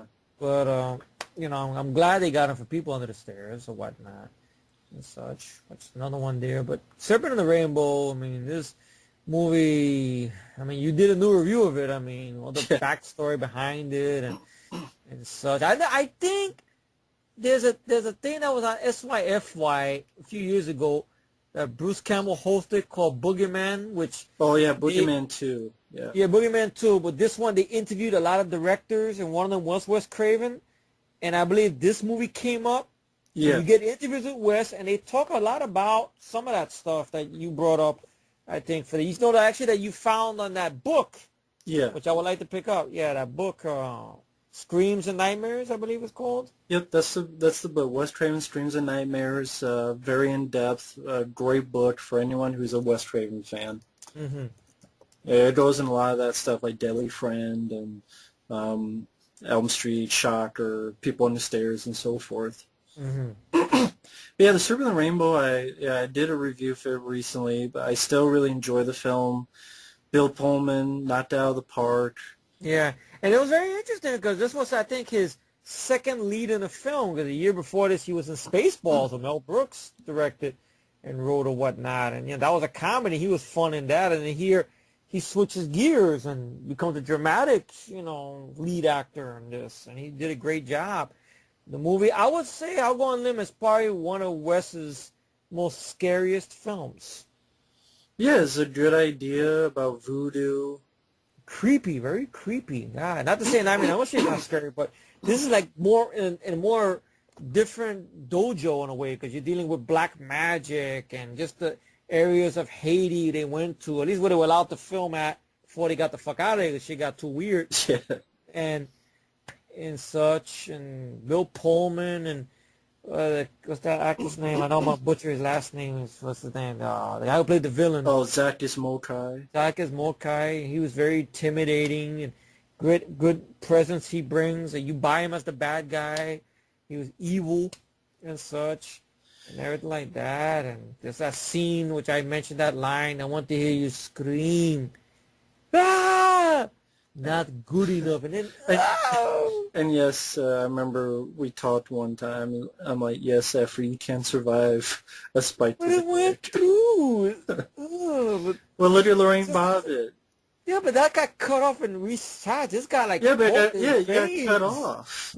But he got brains. You Ugh. got cut off. But it got ugh. I know it's very graphic to talk about this, but it's just one of the things like me and Matt talked about it. It was like it was hilarious. The Matt goes, yes, he could survive, but it went through. But he could survive. He's not. I said, will it work again? I don't know about that. I just said he'll survive. I don't know if it works. And shit, I don't know. Yeah. It's hilarious. It's like the whole thing one night when when Matt shows me something, I do this weird gurgling like a little kid. Like why? Like remember the time you showed me Eraserhead? Mm-hmm. In one scene where the lead character's head came off and somebody grabbed it, and I just kept saying, "But the fucking head came off, Matt." Yeah, I did. And I know I had to do it. I know the way I say it is it's a reference to Martin Lawrence and Bad Boys 2 in the scene where they're in the morgue and there's a head that comes off and he's throwing up and Will Smith's fucking with him and he says the same thing, but the fucking head came off. That's where I stole that from, which I love that movie a lot. But this movie is a classic. I mean, everybody does a great job. Great score, Brad Fiedel. Wes Craven's direction was good. The lead, Bill Pullman. Pacing was well told. The story, I know it's loosely based on a true story as well as loosely based stuff. Yeah, by Wade Davis. Or Wade Davis and stuff that he went through in Haiti or whatnot, investigating this case. Yeah, and I think they actually say Wikipedia like the differences between the book and the movie. Okay. That when he took trips, they were pretty uneventful. Like really nothing happened. Okay. He just this poison that would make people appear dead called tetrodotoxin, and it was a mixture that was placed in food and. There were other voodoo powders as well, and that just is a scary thing. Jesus, to have something like that blown in your face and you're paralyzed, and no matter how much you scream and yell, nobody could hear you because on the outside you're just laid to the floor and there's no pulse, nothing, and you're just laying there. But on the inside you're like, "Hey, help!" That's scary shit, man. Wow, that's creepy. God, it's just ugh. I mean, the movie. That's what I mean. The movie scares the shit out of me, but in the right way, not like Maniac or that fucking Serbian film or that fucking Martyrs. This to me scares me in the right way, the right way to do. Like Wes did it the right way, not these other motherfuckers like Tom Scumbag 6 or the other Culo Cagao who did that the Zombie World Trade Center movie or. This does it the right way. This, to me, does it the right way. By the way, fuck that guy. I don't give a shit if he gets his feelings hurt. That's all. Because he ain't bullshit. Tell him I said, Matt, if he gives you any shit, tell him I said, next time the motherfucker gives you shit, you tell him your friend says to suck his dick. There you go. And there you go. There you go. And the balls, too. That's it. But a lot of good images, a lot of good sequences. The bride whose a snake comes out of her mouth. To attach to Bill Pullman, the scene where he looks outside and there's a boat with a cross on fire. With a corpse. And then the room turns into a coffin and it fills up with blood. Wow. Again, when he gets, you could say, paralyzed and a spider's placed right on his head. And right before, he's like, "Don't bury me. I'm not dead." Yeah, it's creepy. Very creepy. Wow. And good comeuppance at the end. He beats the guy physically. I'm tired of this shit. He beats him up. Yeah, I love that. He beats him physically, smashes him against the jars, and then beats him mentally when he, tired of this shit, puts him to the chair, gives him his comeuppance. I want to hear you scream. Yeah. Throws a spike into the asshole's dick. Yeah. And that's sort of the thing. It's like the beginning is he's beating himself physically, and now he's beating him mentally, getting him out of his head. Mm-hmm. And yeah, it's well done. It's solid directing job, great creepy premise, wonderful visual sequences. Great tone. Yeah, really good tone. Helped by Brad Fiddel's score. Mm-hmm. And I know you didn't care for the love story aspect. Because I don't know, that's like really in there. I mean, not to say that the actors did a bad job, but just I don't know, like really, Maybe that's just me, But what are your thoughts on it? I could take it or leave it. Yeah. But overall, a great movie. I mean, that's why it's my. I guess each of us third favorite, really. Mm-hmm. And yeah. It's number 2 on my list. I think it's number 3 on yours, but still is in our top 5. But technically, it's the third movie. I mean, 2 are number 1, so that's of course. Yeah, I'm a cheater. That's why. I'm a cheater. But yeah, I mean, a lot of great stories in that book about the writer, one of the writers, Richard Maxwell, going insane and having been sent back to the U.S. and then he snapped out of it, didn't remember anything. Bill Pullman saying that he saw like a green cow with a bunch of TVs on his eyes. Yeah, and seems like a lot of crazy stuff happened. Yeah. Amazing. I mean, the location they went to, then they had to get out of there, and they went to the Dominican Republic or whatnot. It's just amazing. Yeah, just a great flick, and not sure what more I can say about than that. I mean, I didn't. It's a classic. It's a classic. I did a review of it just recently, so it's very, very, very underrated film. Yeah, underrated. I think that this is actually the first film he did with Universal, which would be, he would do kind of 3 films with Universal, if you think about it. Yeah. I'm wondering whether they must have saw Nightmare on Elm Street box office numbers, and it's like, all right, can you do something with this? I think this one made some money, right? But not as much as they wanted it to make, but it made some. Yeah, it did make some money. Yeah. I remember, very, very creepy film. Right? At the young age when I saw it, and as an adult when I revisited it last year, I mean, it's a great film. I'm looking forward to that Shout Factory. I mean, granted, I have a feeling the features aren't going to be that much because Wes is no longer with us. I mean, unless they get everybody else to talk about their time in Haiti and everything like that, I mean, that's pretty much there and such. But, still a great film. I'm glad I have it on my list and whatnot. And guess the next one would have to be... Shocker! Shocker! We will have the power. We will have the glory. And our finest hour. Go for it. Well, you know the rest of the song, don't you? That's the meaning. The sun will rise. I forgot. And on our story, we will have... Anyway, you get the idea, folks. The dude's a raft. I mean, the movie kicks fucking ass and beyond. That's our thoughts on it. I know another good friend of ours, Mike, he loves the film as well.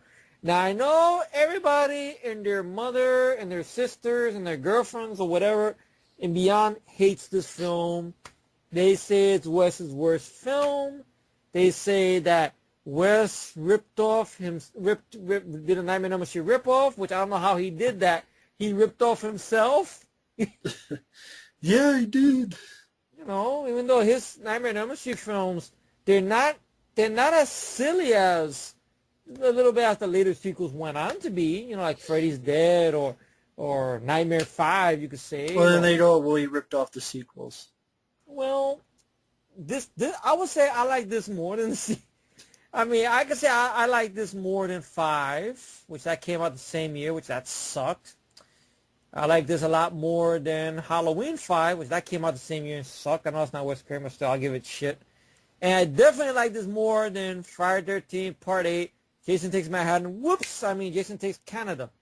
He only takes Manhattan for about 5 seconds. That's about it in Times Square, where he kicks a fucking boombox and scares some punks away by looking at his face. Which everybody loves that film, which is alright. Me, no. Who loves that film? No one does. I'm always bad with this stuff. I'm bad with the Friday public. 13th Part 8 is one of the worst reviewed ones. Really? Yes. For some reason, I always see, every time I see tributes, I always see clips of that in there. I'm like, why? He's in a booger suit, and, you know, slimy, and he teleports, and shit. And he turns into a little boy in the end. Wow. It's considered to be one of the worst, if not the worst, of the Friday 13 films. I thought that title went to Jason Goes to Hell, which I actually loved, that one. Well, they say to both of those. Those are the Really? two. Oh, wow. I think even Jason X gets thrown in there at times, which I really enjoy Jason X. There you go. And such. But anyway, this year for slasher icons, when this movie came out, 89, was horrible.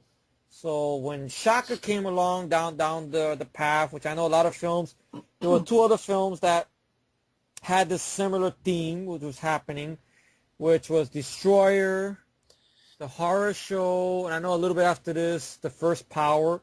But Shocker is very different than those, though, because it's more of its own thing, even though it's a similar idea. Okay, a killer is executed and comes back with supernatural abilities to wreak vengeance. Well, Destroyer didn't have any super... Did he really have supernatural abilities? I mean, his character was in the electric chair, I believe. No, I mean, did he come out with supernatural powers, though? Did he? I haven't seen Destroyer in a while. Damn, I forgot about that shit. I remember enjoying Destroyer a lot, because, you know, that whole... Lal Alzado, you know, I want this bitch to give me motherfucking B. So I remember that, you know, I just Give me a B. Give me a B. B. B.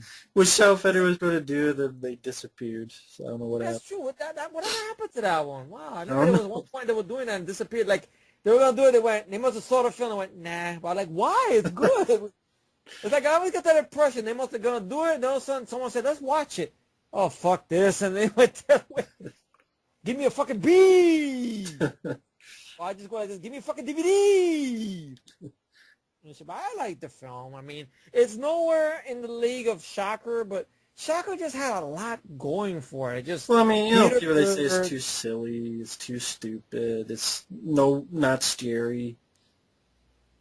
I mean, Shocker, I don't know if I could call that scary. I mean, compared to Shipping in the Rainbow, I mean, but I just thought it was entertaining. The cast does a good job. The movie knows... It seems like the movie knows what it is because of some stuff with the dialogue.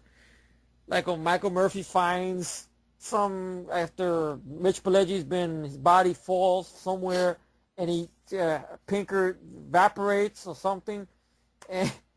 And Michael Murphy looks at it and goes, that electric chair kicks ass. Like, you know what movie you're getting, you know? And such. And you got it, dude. And the big Mick Jagger coming out, yeah. You know, you got it, dude, or you got it, baby, and then he gets electrocuted, and you know, and Mitch Pileggi, God bless him, like he's having a great time. It is sad that really after this character, he never played a character like this again.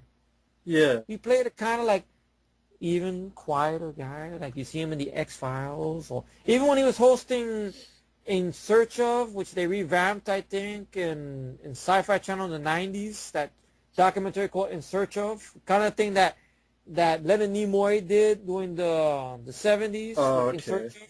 So they revamped it, I think, for Sci-Fi Channel. I think it was him. I know Mike said something about that. He was very cool, very calm as the host. But here he's like, you know, you little peckerwood and stuff like that. Right now, come on. You know, call him you little chicken shit. Come on, you know. Trash talking, you know. As I'm saying, he's very different than Freddy, which I liked that because if you size them both up, Freddy, he talks shit, but not as much as Pinker. Pinker is like one of those guys that you would probably see in Death Row or something like that. Guy, like if you went to one of those scared straight type of things, this will be the guy scaring you straight. Horace Pinker. Yeah. In the orange jumpsuit, you know, and everything like that. you know, and that's the way it is, you know.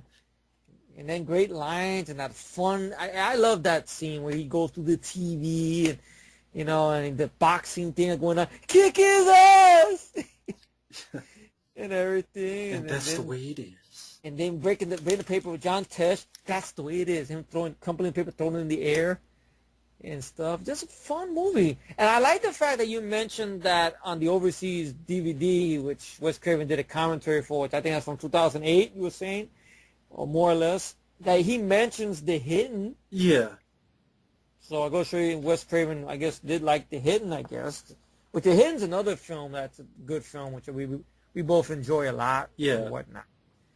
And so I just think it's a great idea that the killer jumps in and out of people like so damn clap, like the coach in the film says, which I like the actor who played the coach or whatnot.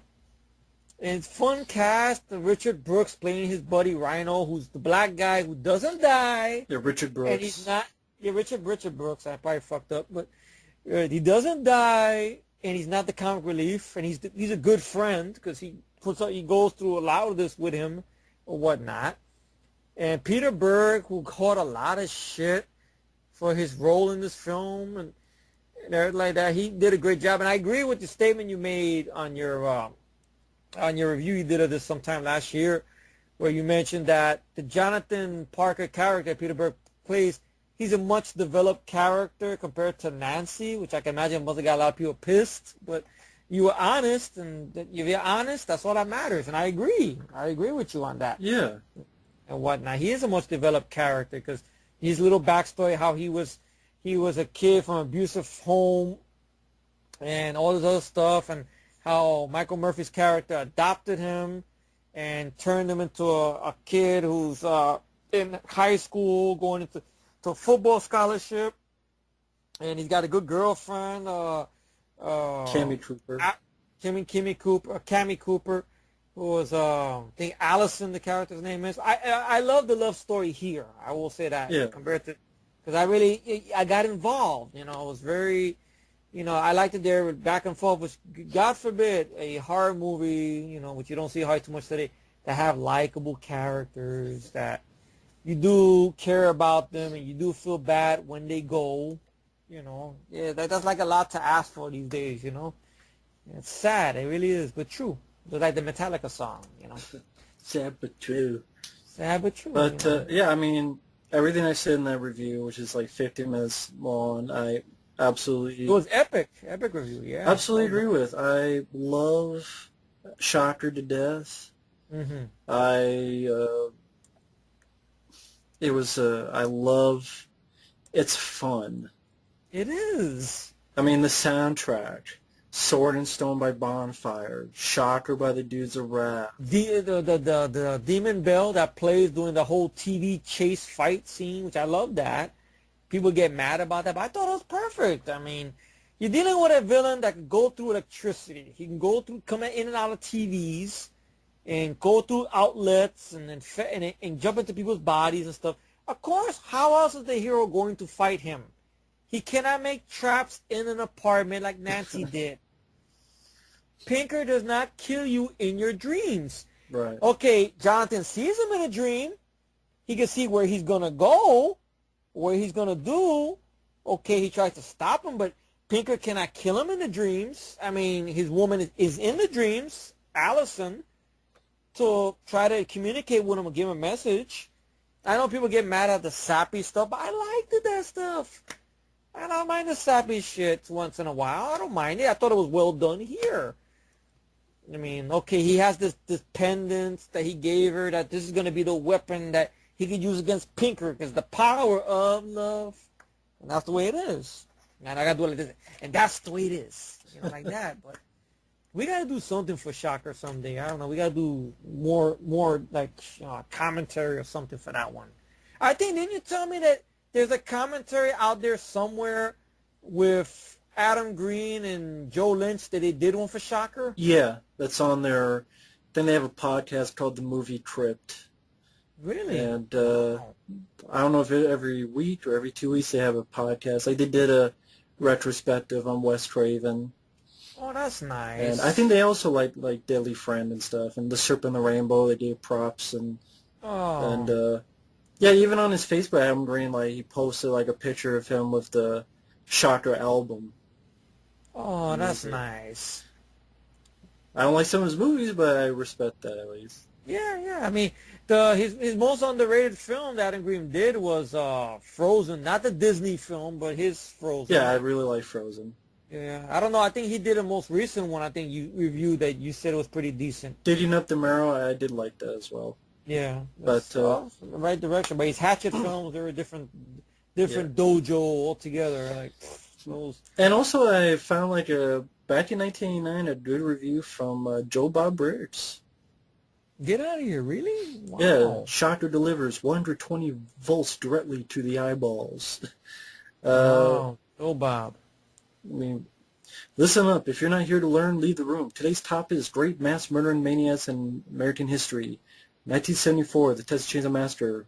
Leatherface makes cannibalism what it is today. 1978 Halloween, Michael Myers fails to kill Jamie Lee Curtis, and so she lives to make Hertz commercials. 1980 Friday the 13th, Jason stops the puck. 1984 Nightmare on Elm Street, Freddy Krueger puts on the lead press on knives and hurts property values. And now, just as the 80s draw to a close, just when we thought it was safe to eat barbecue pork again, suddenly we have Forrest Pinker. I'm talking Drive-In Hall of Fame. I'm talking Shocker. I've already seen it 97 times, and it still scares me. Wes Craven, the Wow. man who created more classic splatter flicks than any man alive, might have just gone triple platinum in the diseased meathead maniac department. Forrest Pinker's even meaner than Freddy Krueger, the last guy Wes invented. Freddy just jumps into kids' nightmares and then rips their eyeballs out. That wouldn't even be interesting to Horace. Instead, he jumps out of TV sets and carves up entire families and then disappears back into Videoland before the blood is dry. Not a nice guy. And the only person that can stop him is his estranged son, Jonathan, who is a little detached from his daddy, ever since Dad carved up Mom and little sister while Jonathan was blowing off Daddy's kneecap with a shotgun. For some reason, the child welfare people took Jonathan away to a new family. Now Jonathan is a big high school football star, only he's been having these dreams. And what he's dreaming is that his humongous bald-headed TV repairman named Horace Pinker is killing his new mom, his new brother, and his new baby sister. And he is. Horace decided to do it again, for the fun of it. And then Horace decides that, oh yeah, there's one more thing he needs to do. Jonathan has his girlfriend. And well, by the time they catch up to Horace, Jonathan's screaming, if they give him the chair, I want to be there. I want to see him die. Only that's what Horace wants too. Horace loves electricity. He's a bald-headed, goon-faced TV repairman with a limp and a meat cleaver and a little black magic that lets him go inside the TV beam, get out in any American household he chooses, and turn prime time into slime time. I'm going to tell you one more thing about this movie. About 20 minutes into it, you'll be ready for it to be over, but it won't be, because it goes on for 2 solid hours, and in order to calm down, you'll need some kind of light romantic comedy to watch. Maybe something starring Freddy Krueger. 0 naked breasts, 24 dead bodies, 32 gallons of blood, throat slicing, lip ripping, heart stabbing, electric chair toasting, backhoe attack, Barker Lounger attack. When they say armchair, they mean armchair. Zombie chorus, an 89 on the vomit meter, lip rolls, fingers roll, gratuitous leave the beaver, kung fu, goalpost foo, waterbed foo, voodoo foo, TV set foo, satellite dish foo, freeze frame foo. Driving Academy Award nominations for Michael Murphy as Jonathan's cop father for saying, you on drugs or what? Peter Berg as Jonathan for saying, we can't go killing people just to get Pinker out of their bodies. Tammy Cooper as Allison, the girlfriend, for getting butchered early in the movie but finishing the movie. Mitch Pileggi as Horace Pinker for saying, come on, boy, let's take a ride in my Volkswagen. And Wes Craven the Master for 2 of the most hellacious chase scenes ever filmed, one of the best bloody shower scenes, and a final scene you will not believe. 4 stars, Joe Bob says. Check it out. I almost want to see him saying that. I mean, I believe he said it, but him doing it like on an episode of the Joe Bob Briggs. Yeah. Like you just see him going all into that, and you edit it in there. Like you know how the Joe Bob Briggs Well, he unfortunately, would talk about he that. never had it on Monster Vision. This was when he was Ah, writing for the newspaper back wow, in that would have 1989. been cool to see that on Monster Vision. Oh, But this is when he was wow, working for the paper in 1989. wow. I mean, Joe Bob Briggs I liked. I mean, I remember way back in the day, I grew up more with Up All Night a little bit, but I every now and then I checked out Joe Bob and stuff. I like the commentary he did on Hell High or whatnot. But this film, that's a great review. Wow. But yeah, Though I think he missed some stuff with like Pinker doesn't have a meat cleaver. He must have mixed up horror show or something with this. Yeah, sometimes that happens, but Yeah, but it's a good review. I love this film top to bottom. I love Peter Berg's performance. Mitch Pileggi is a lot of fun. The soundtrack, even the score. I think the score. Who did the score? William Goldstein, I think. Maybe mention his name, William Goldstein. Very good score. Now I know this film, I think, got fucked with. Like MPA fucked with Wes Craven on this film. Yeah. Because he had to keep submitting cuts back and forth. Like 13. Well, there's another one I would like to see, like, what the original cut was. Or whatnot. Well, it's like Horace Pinker spitting out fingers they bit off. Launder more graphic electrocution of Pinker. Launder seen the possessed co stabbing his own hand. But no uncut version. Oh, unfortunately, because the movies, despite, me, you, Mike, Joe Bob, Joe Lynch, Adam Green, it's just what a handful of us that really enjoy the film. Yeah. And so some people, like, they enjoy it in the way like they dismiss it. They go, it's a cheese fest. It's a laughable movie. Kind of the way I feel about the 1985, or like we feel about the 1985 Hills Have Eyes sequel. How we think that's laughable. That's how they look at this film, which I can say this is better. I mean, it's in the #1 spot next to the next film I'll talk about. We're going to talk about next. There goes the damn telephone. See, and that's another fan calling in. He likes Shocker as well. Oh, God. See, he likes Shocker, too. But, yeah, I mean, this film, so much stuff I love about it. I love the pacing of the film. I love the idea for the film. I think the opening in the TV repair shop is a cool location. When the first cop is killed and you just see the spot of blood pouring out of the shelf, the wall, and the reveal of, holy shit, this guy. Horace Pinker is definitely a different character than Freddy Krueger. And the ending is a lot of fun, going from channel to channel, and who the hell's that guy? Yeah, that whole thing. Who the hell is that guy? Stuff like that. Or Beef, call the cops. So he says Beef, and then they go through the Frankenstein thing, right? The Frankenstein movie or whatnot. Call 911, and then wait, you see that. Or when the little girl gets possessed and cuts up a storm as it drives the construction.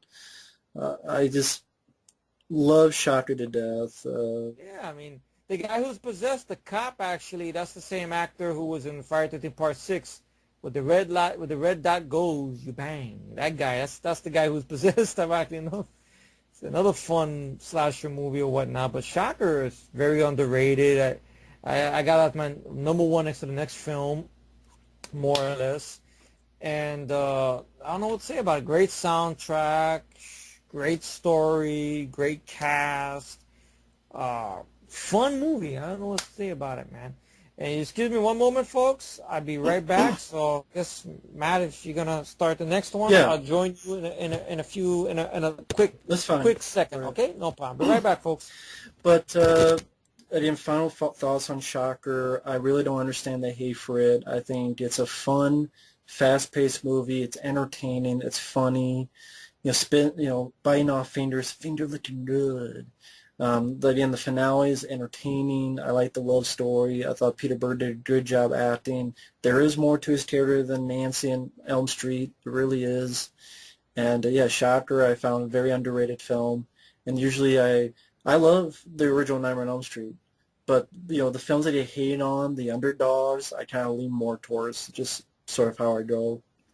And he had done a film called,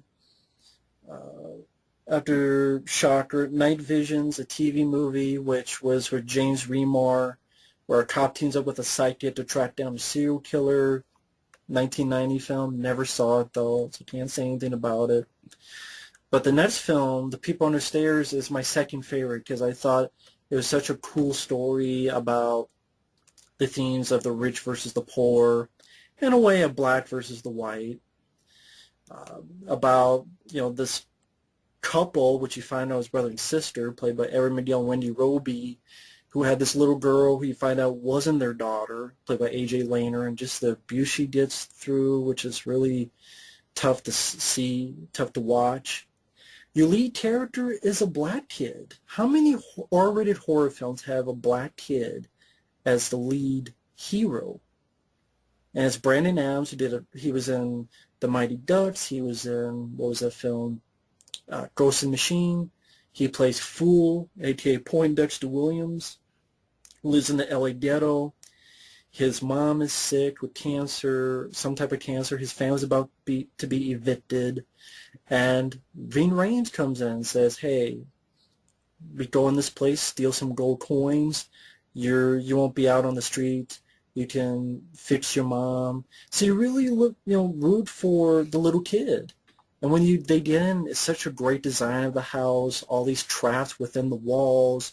There are people under the stairs, kids that were, quote, bad, and so they got their tongue cut out or other parts cut out.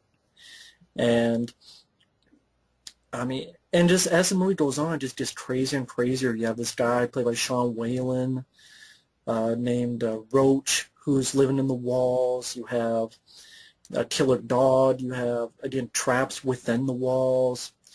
You have, what was it, even a point where Ever McGill is running around in a gimp suit. And Brandon Adams is just a likable guy, likable kid, tough, sort of a horror film version of Home Alone in a way. He's a very likable kid. He's not annoying. He's not irritating. And just dealing with these really psychos and the way the house is where there's lots like inside the shelves. Like the shelves are locked and the cabinets are locked, and there's like this one scene where you have like a pile of dead ants, not ants, but dead flies in one corner of a window, and there's certain hidden doors and hidden passageways, and you have effects by KMB, you have a score by Don Peake, who did the original Hills of Eyes. I just thought he told a really good story. Okay, I am back. I'm sorry to interrupt Matt there. What did I miss? I just briefly mentioned that he had done a TV movie called Night Visions with James Remar, where he played a cop who was with a psychic searching for a serial killer. Oh. Which I'd never seen. Well, actually, he wrote that. Wow. Yeah, he wrote and directed it. Okay. And then the end of People on the Stairs, I just was given some thoughts on it, so let's hear your thoughts on the People. I mean, I saw this at a young age. I remember that TV spot, which ironically enough had James Horner's Aliens, I think, countdown in there, I believe, or whatnot, in the TV spot. I remember I showed you a while back. Yeah, it's on the Blu-ray I have. Is it? Wow. Yeah, that TV spot. Wow, I liked that. Really made it epic. And said, I remember when this movie came out, this was when they did a special, or not a special, but a news report on movies that were being pirated. VHS tapes back in the day, they were pirated. Yeah, they did it back then too, folks. Yeah. And this movie was one of the ones that got pirated a lot. Believe it or not. People on the Stairs, yeah. And such. And I saw this on VHS tape. No, not on the bootleg VHS tape, but I should have, it was legitimately out. And I fell in love with the film. I always did. And when they gave it on cable, I tried to record it off cable. And for some reason, the recording never came out. Uh-huh. Yeah, like it was one of those weird recordings. I don't know, it was a bad wire or something that it recorded the picture, but the audio was like 5 minutes out of sync.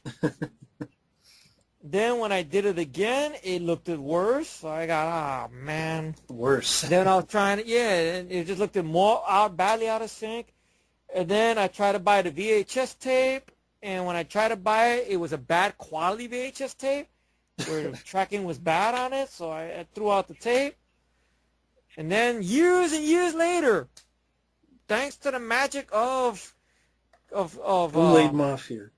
Bootleg Mafia, not really Bootleg Mafia, but people I knew who had were with the Mafia. Cloning program not working. No, we can't say that. Give me no, but it was in New York. Everyone's with the Mafia.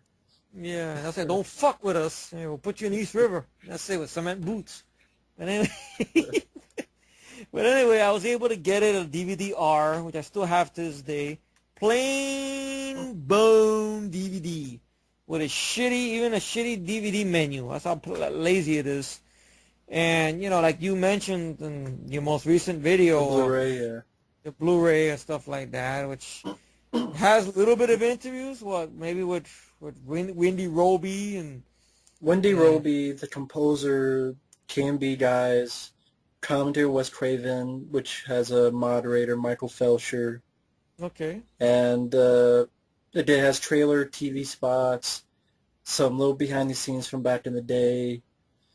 I mean, if all you have is a DVD-R and you don't have an actual DVD, I think it's worth it just to at least have the movie. Yeah. But yeah, the cast commentary sucks. Yeah, well, that's sad. And it's sad. I wish they would have sad, ported the features from Arrow Video overseas. Yeah, like I was mentioning to you at one point. I mentioned, fuck, me and you could have moderated that. Yeah. Both of us, me and Matt. Well, hell, throw Mike in there. Three of us, three crazy guys as the moderators. Yeah. I wouldn't want no money for it, would you? No. If you want it, it's cool. I mean, right? No, if it was the three of us, I'd do it for free. Yeah. I'd do it for free. Yeah, I will get it. I will get it. Pay to fly me out there, and pay to fly me back, and pay to have me stay hotel or motel or Motel Motel nice 6 hotel with some, with a nice, room service with a maid with nice knockers. That's a different day, I know, but pink panties. His panties. So no panties. That's always better. Panties are overrated anyway, but we're getting over the top here. But we would moderate that, and just imagine. Because I know you mentioned to me that, I don't have the Blu-ray, unfortunately, not yet, folks. I will get it, but I know you mentioned to me that the cast, they don't seem like they remember anything of the film, that there's a lot of dead air, which is a kiss of death on the commentary. You can't have dead air. Yeah, a lot of dead air, dead silence. Maybe once in a while you said a little bit of information, but it's not enough. Yeah. Like, if it was me, God, it was me and you or Mike and three of us in there, or even one of us in there, or if it's three of us, it'd be more fun. Just imagine the questions we could ask. Yeah. Like, I would love to ask Brandon Quincy Adams, how does it feel, that this film, really, that so your character in the film, as the child, he's black, and he's the lead, and he's not the comic relief, or at least sometimes little stuff, and everything like that. And he lives, and he defeats evil. And since this film, no film has done that. Right. How do you look at that? That'd be a good question. Or what question would you ask him or any of the cast members? A.J. Langer, Sean Whalen, and whatever the other dude is who makeup on his face. I forgot the actor's name or whatnot. What question would you ask? It doesn't matter because they can't be here to answer it. I know, but fuck it, let's spitball it. Come on. Yeah. I would ask, how did you become part of the film in the first place? Mm-hmm. Was it just a regular audition? Did you know about any of Wes's films in the past? Mm-hmm. Did anyone show it? Had you heard of A Nightmare on Elm Street? Or did Wes see you and specifically said, yes, you? Or do you know if there were anyone else up for the roles? Yeah. Did you guys ever think of working with Wes again? Or were there any opportunities to work with Wes Craven again? Or, all sorts of stuff. Yeah. Yeah, exactly. Great questions, stuff like that. Maybe get them interested enough to point like, all right, now, yeah, we could talk, yeah. Oh, another good question I would love to ask. Those are great questions. Very good question. Better than I ever thought of. Was there any mistakes on the set when the making of the film? Like, did somebody, like, the scene where your character, Brandon, how you came down and you punched Everett McGill, his character, in the crotch, was that many takes that took to punch him in the groin and get through the laugh a little bit? Maybe like, oh, yeah, I hit him like 20 times. Yeah, like that, or stuff like that. Or even Sean Whalen, I would ask, like, how long did it take you, or how much time did it take for your character to have that makeup effect on your tongue? Was it harder to talk? or whatnot, or anything, Yeah. stuff like that. Anything. I mean, granted, I mean, I know the overall gist of this is we would never ask them these questions because it's been done already. Even though overseas, some people named Arrow Video, they did a nice documentary where it's actually video interviews. Yeah, there's a video interview with AJ Layner. There's a video Yeah, interview with Wes Craven. There's a video interview with Sean Whalen. And yeah. then there is a commentary, but it's with Brandon and a moderator. Okay, at least a moderator. There's somebody maybe that wake them up. Not saying that they were sleepwalking, but at least someone that would get them excited. At least Yeah. there's a fan there or something, stuff like that. Like I've seen bad moderators. Like I know on that Savage Street DVD I got, the original version, there was a moderator. It seemed like he was dogging the film a little bit, which I'm like, this guy should shut the fuck up or something. Granted, this is his opinion, but stuff like that. And I've seen good ones. Like I know there's one for Chud. That was a good one. Granted, it sounded like they're dogging the film, but it was funny though, whatnot. And well, the commentary Wesley Snipes and David Goyer did for, I think, Blade 2. That was a fun one or whatnot and such. But anyway, we're going a whole list of commentaries. But the gist of the thing is that they should have at least got someone to moderate it that would wake them up. At least get them excited. Like. Oh, like I saw this film thousands of times growing up, and and it was an honor to be in this room with you people or whatnot and such. Granted, that kind of thing would kind of go both ways because they'll probably say they're thinking in the corner of their mind, oh God, this guy is a real loser. Oh no, but and maybe if you're lucky, you get a humble person. They'll be like, yeah, that's so nice of you, thank you, stuff like that. What do you say to people you watch a bunch of times on a film?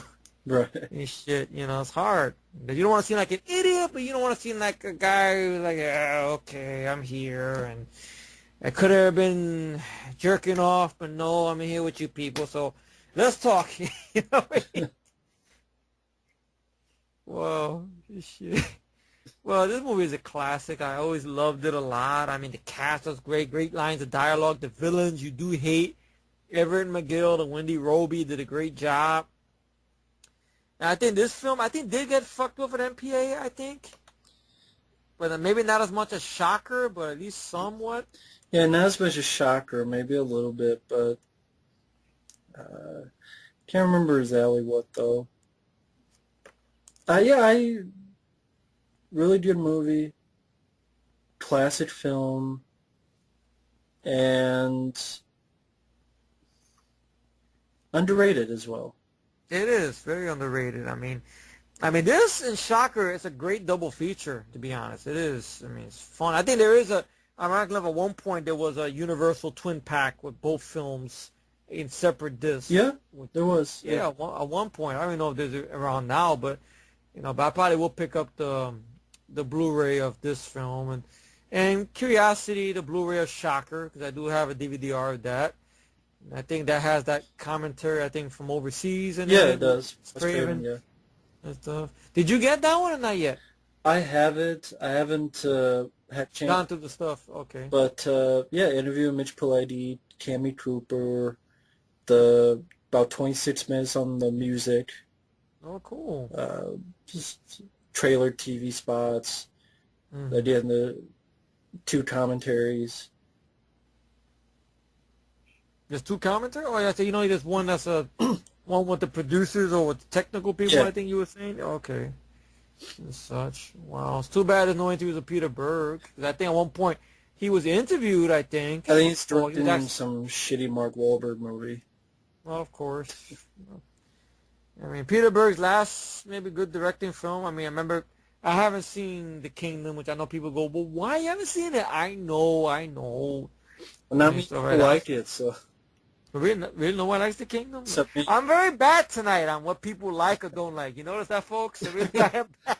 Yeah, not many people like it except me. Oh, really? Oh. At least from what I heard.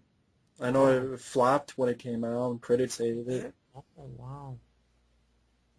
But I remember Hancock not minding. I know a lot of people don't like that one.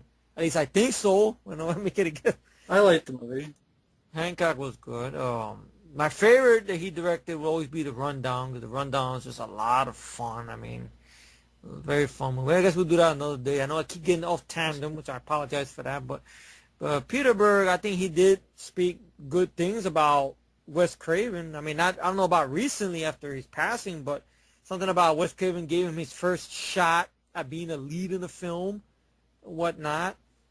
Even though him and Wes Craven sort of, I think sort of put down the what is it, the effects of the film. But I Yeah, thought the effects worked. I mean, for what it had to be, yeah, whatnot. I didn't think it was that bad. I mean, it was pretty good and such. I mean, come on, a climax where you're chasing the killer through TV lands with Demon Bell playing. It's just a lot of fun and such. A lot of fun. Okay, he defeats Pinker with the pendant and the power of love, and the last shot is him looking up into the sky and the stars. You see a heart symbol, and then he walks off to Sword in the Stone, which is a beautiful ending. I loved it. So it's a fun ride, which that's one of the reasons I got into the horror genre in the first place, bro. I think I can speak for you. You did the same way, yeah, right? To have a good fucking time. God forbid, right? yeah. Jesus, like we can't have that no more. I don't mind a serious horror movie once in a while, but it's good to have one that's not a parody, but does something different and fun. You want to see this movie done shitty?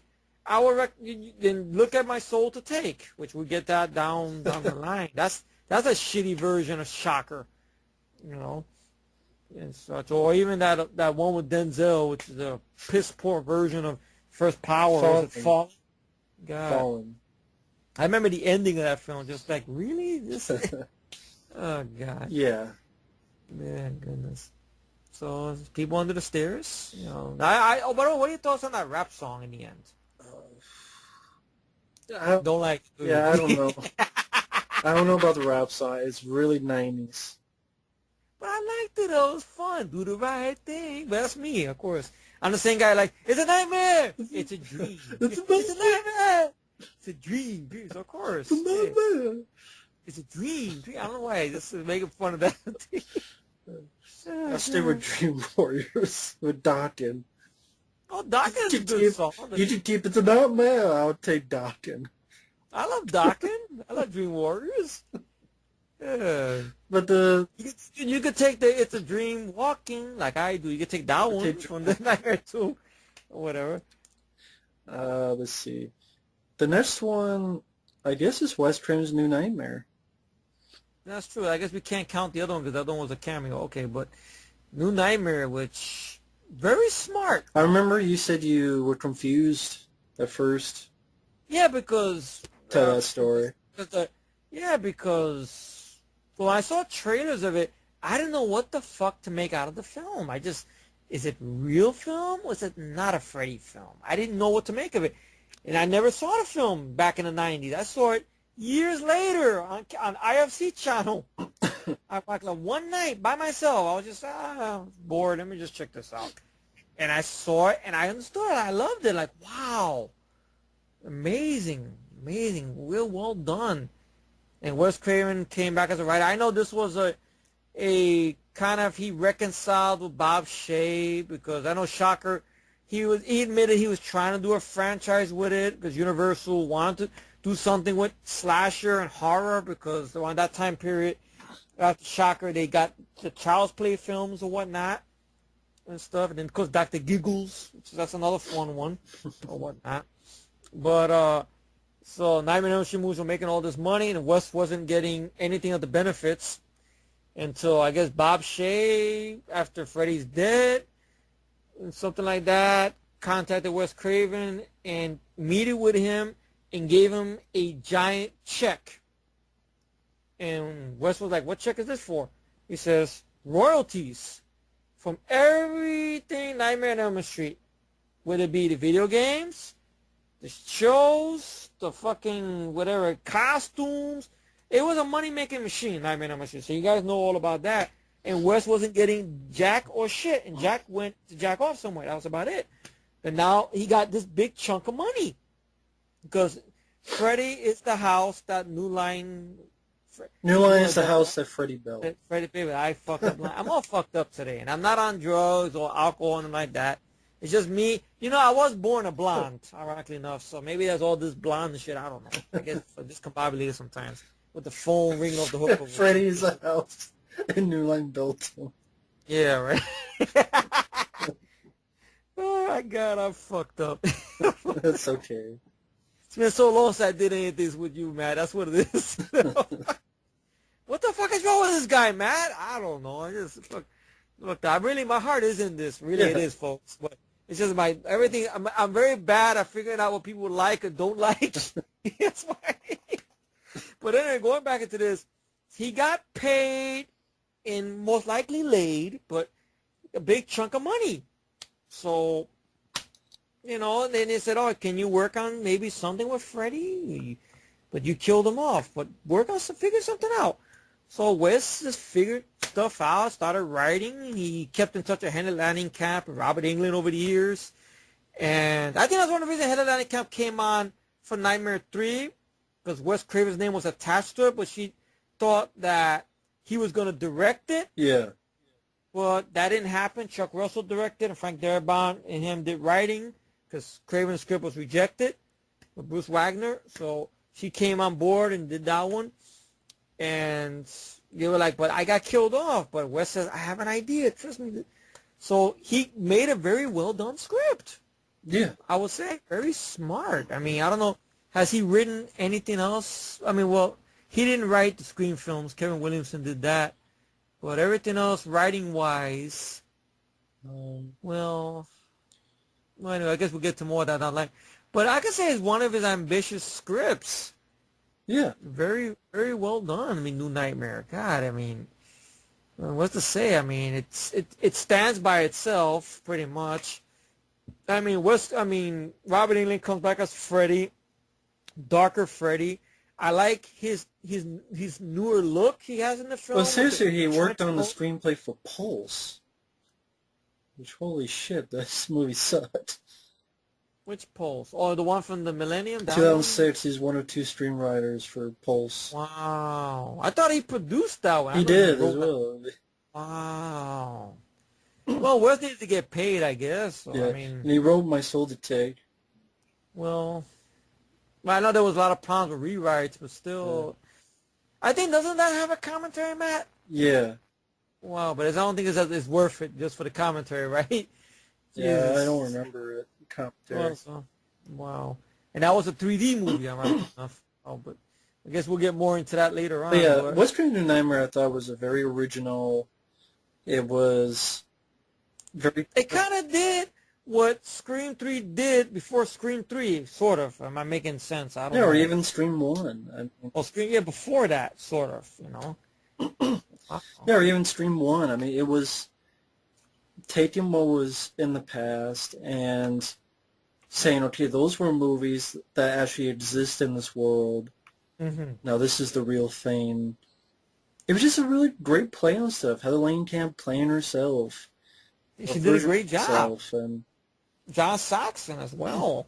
Robert Englund playing himself as well as his new kind of Freddy.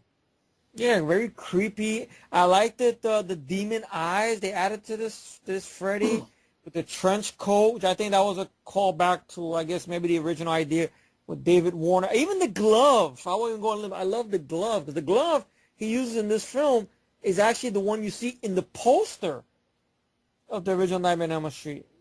If I'm not mistaken. Am I right or wrong? I think it is, yeah. Yeah. It's like more like bone or organic. Yeah, exactly. Yeah, like when you see in the poster. Yeah. And stuff. Which I know you can't put the poster there, because then somebody will get mad and they get, whatever. But, people get the idea if you look it up on Google Images. Yeah. And such. But it's a great film. I mean, stuff like that. I mean, I know the kid actor, which I know I forgot his name already. Nico Hughes. He is the weakest link, I will say that. I mean, in the film, I liked him more in Mercury Rising with Bruce Willis, but same here. And stuff like that, or even in Pet Sematary, before he got ran over and such. But Yeah. And I remember that whole thing we did. Me and you and Mike. Was he cute before or after he ran? No, before, not after. Oh, So, Disney was evil. with you, with But Wes Craven's New Nightmare, it was great to see Heather Langenkamp and Wes Craven play himself. I thought he did perfectly fine. yeah, Bob Shea in there as well. It was a great idea that the filmmakers themselves are being haunted by a real, Like Freddy. yeah, or evil looking like Freddy, or Yeah, just a great idea, a great story, and yeah, has a little Alice in Wonderland type of yeah. to it, and fairy tale, grim Yeah, fairy tale. like the way that the movie, like the way the movie ends, the last shot, she's reading the script to her son, like it's a story, like a regular storybook, and you have that new rendition of the Charles Bernstein little bit stuff there. It sounds more grander, Yeah, kind of make it a little more bigger, okay, and such, once again, characters you like that you're sad to see go. Like I liked the character who was like the nanny, Julie. which I know, yeah, Julie, which I know in the original idea she was gonna be a stalker, which I'm glad they didn't do that because I really liked the character. When like getting all these phone calls she was getting, her Atlantic Camp's character, they were supposed to reveal that was Julie doing it Oh or yeah. whatnot. Yeah, but they didn't go that route, which I'm glad. And I was sad to see her go. And then what made it more disturbing it was the front of the kid and whatnot. Like in the scene in the original film, it's kind of a callback to that scene and such. But just in front of a child witnessing this violence, like they made it more creepier. And so if you ever play Skin a Cat or something he mentions like that and fucks up Julie right there and her fine, almost nightmarish. I know, with the pun intended. I know. I mean, if I have a strike about it, it's Miko Hughes' performance and the very last shot of The the effects. Freddy, the effects of the CGI, that doesn't hold up. Yeah. But I do love that scene when she punches Freddy and goes, "Fuck you!" I like that, Because hardly don't see Heather Langenkamp cursing. That's what's interesting about it. Fuck you and punches. I wish that could have been the last shot. Then he gets killed, like, fuck you, and punches him right there, Because you never see Nancy curse that much. I can't remember if she curses at all, I remember "Screw Your Pass," which in a strange way, if I met Heather Langenkamp in person at a convention, I probably would ask her to write that down, "Screw Your Pass." But then again, that's not really appropriate. Like, what was, she's been asked to write more than that. Right. Yeah. And such. I like Heather Langenkamp. I think there was a Q&A. Someone asked her, Robert Englund, about the remake. And she said something about she saw a little bit of it and she walked out of the theater or something. Which, God bless her and whatnot. It's Yeah, I think Robert Englund just didn't mention much about it. I know when the movie was coming out, he was trying his damnedest not to dog it, but even to this day, he could talk shit about it. Oh yeah, it did suck. Yeah, but the movie is great. I mean, very well done. It's sad that the film he did right after this, that Wes didn't put any of that into, like, any of the smart stuff in this film. He didn't put that in the next film we'll talk about right after this or whatnot. But classic film. It's on my list. It's number 5, like I said before. And I always love New Nightmare. I would love to get it on Blu-ray by itself, but I know there's a Blu-ray box set, which they don't have that much of films individually, besides the first 3 films, which I got. Thank you, Mike, for that and whatnot and everything. But I love the film to death. What's your thoughts? I know you gave your thoughts already. Yeah, I mean, the film, it's, like I said, I thought the cast did a good job. I thought it was just great to bring the horror into, quote, the real world. I thought that was a very interesting idea, very interesting concept, and I thought it was handled very well.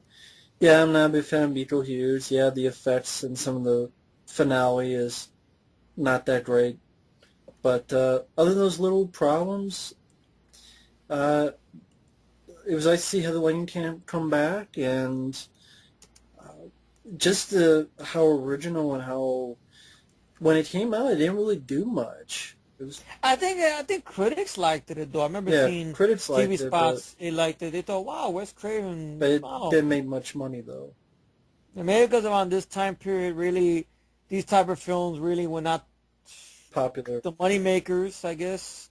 At least until we get to one that comes down by '96, but Yeah. and whatnot, which that jump started everything and whatnot.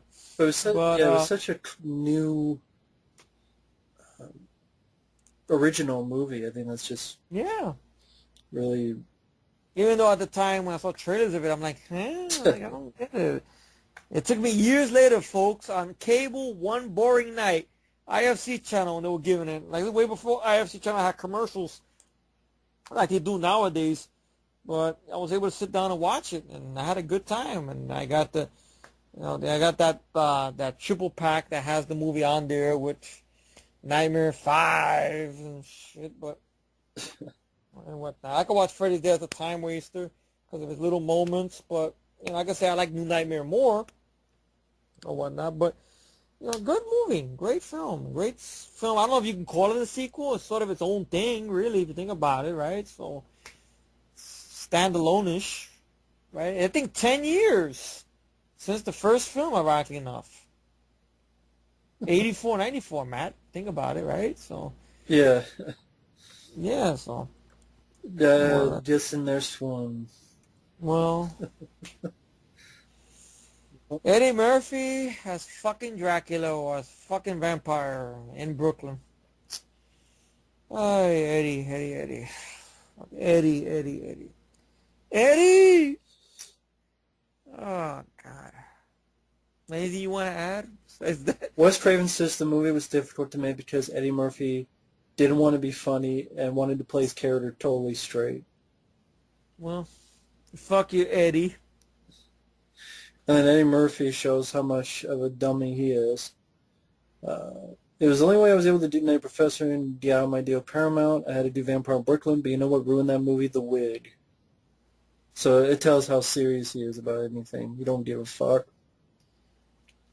So he says the wig of his character ruined that film? Really? But I don't know if he's just being an asshole, if he's just being sarcastic, if he's just like, I don't give a fuck.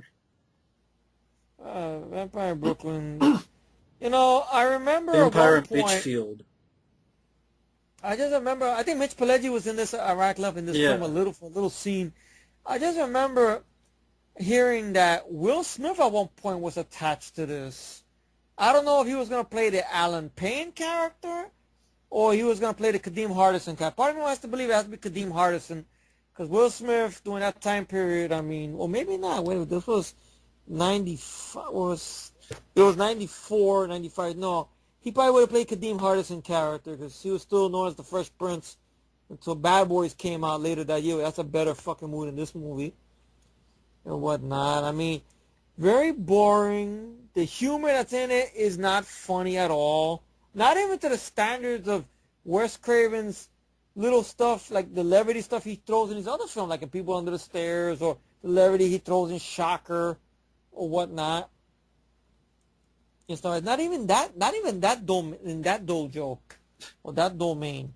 And Eddie, this is on the time period where I want to be taken seriously as an actor. I don't want to be a wise ass no more. But you suck in this period. You do. The only time you did it right was in Metro. That's the only time you did it right.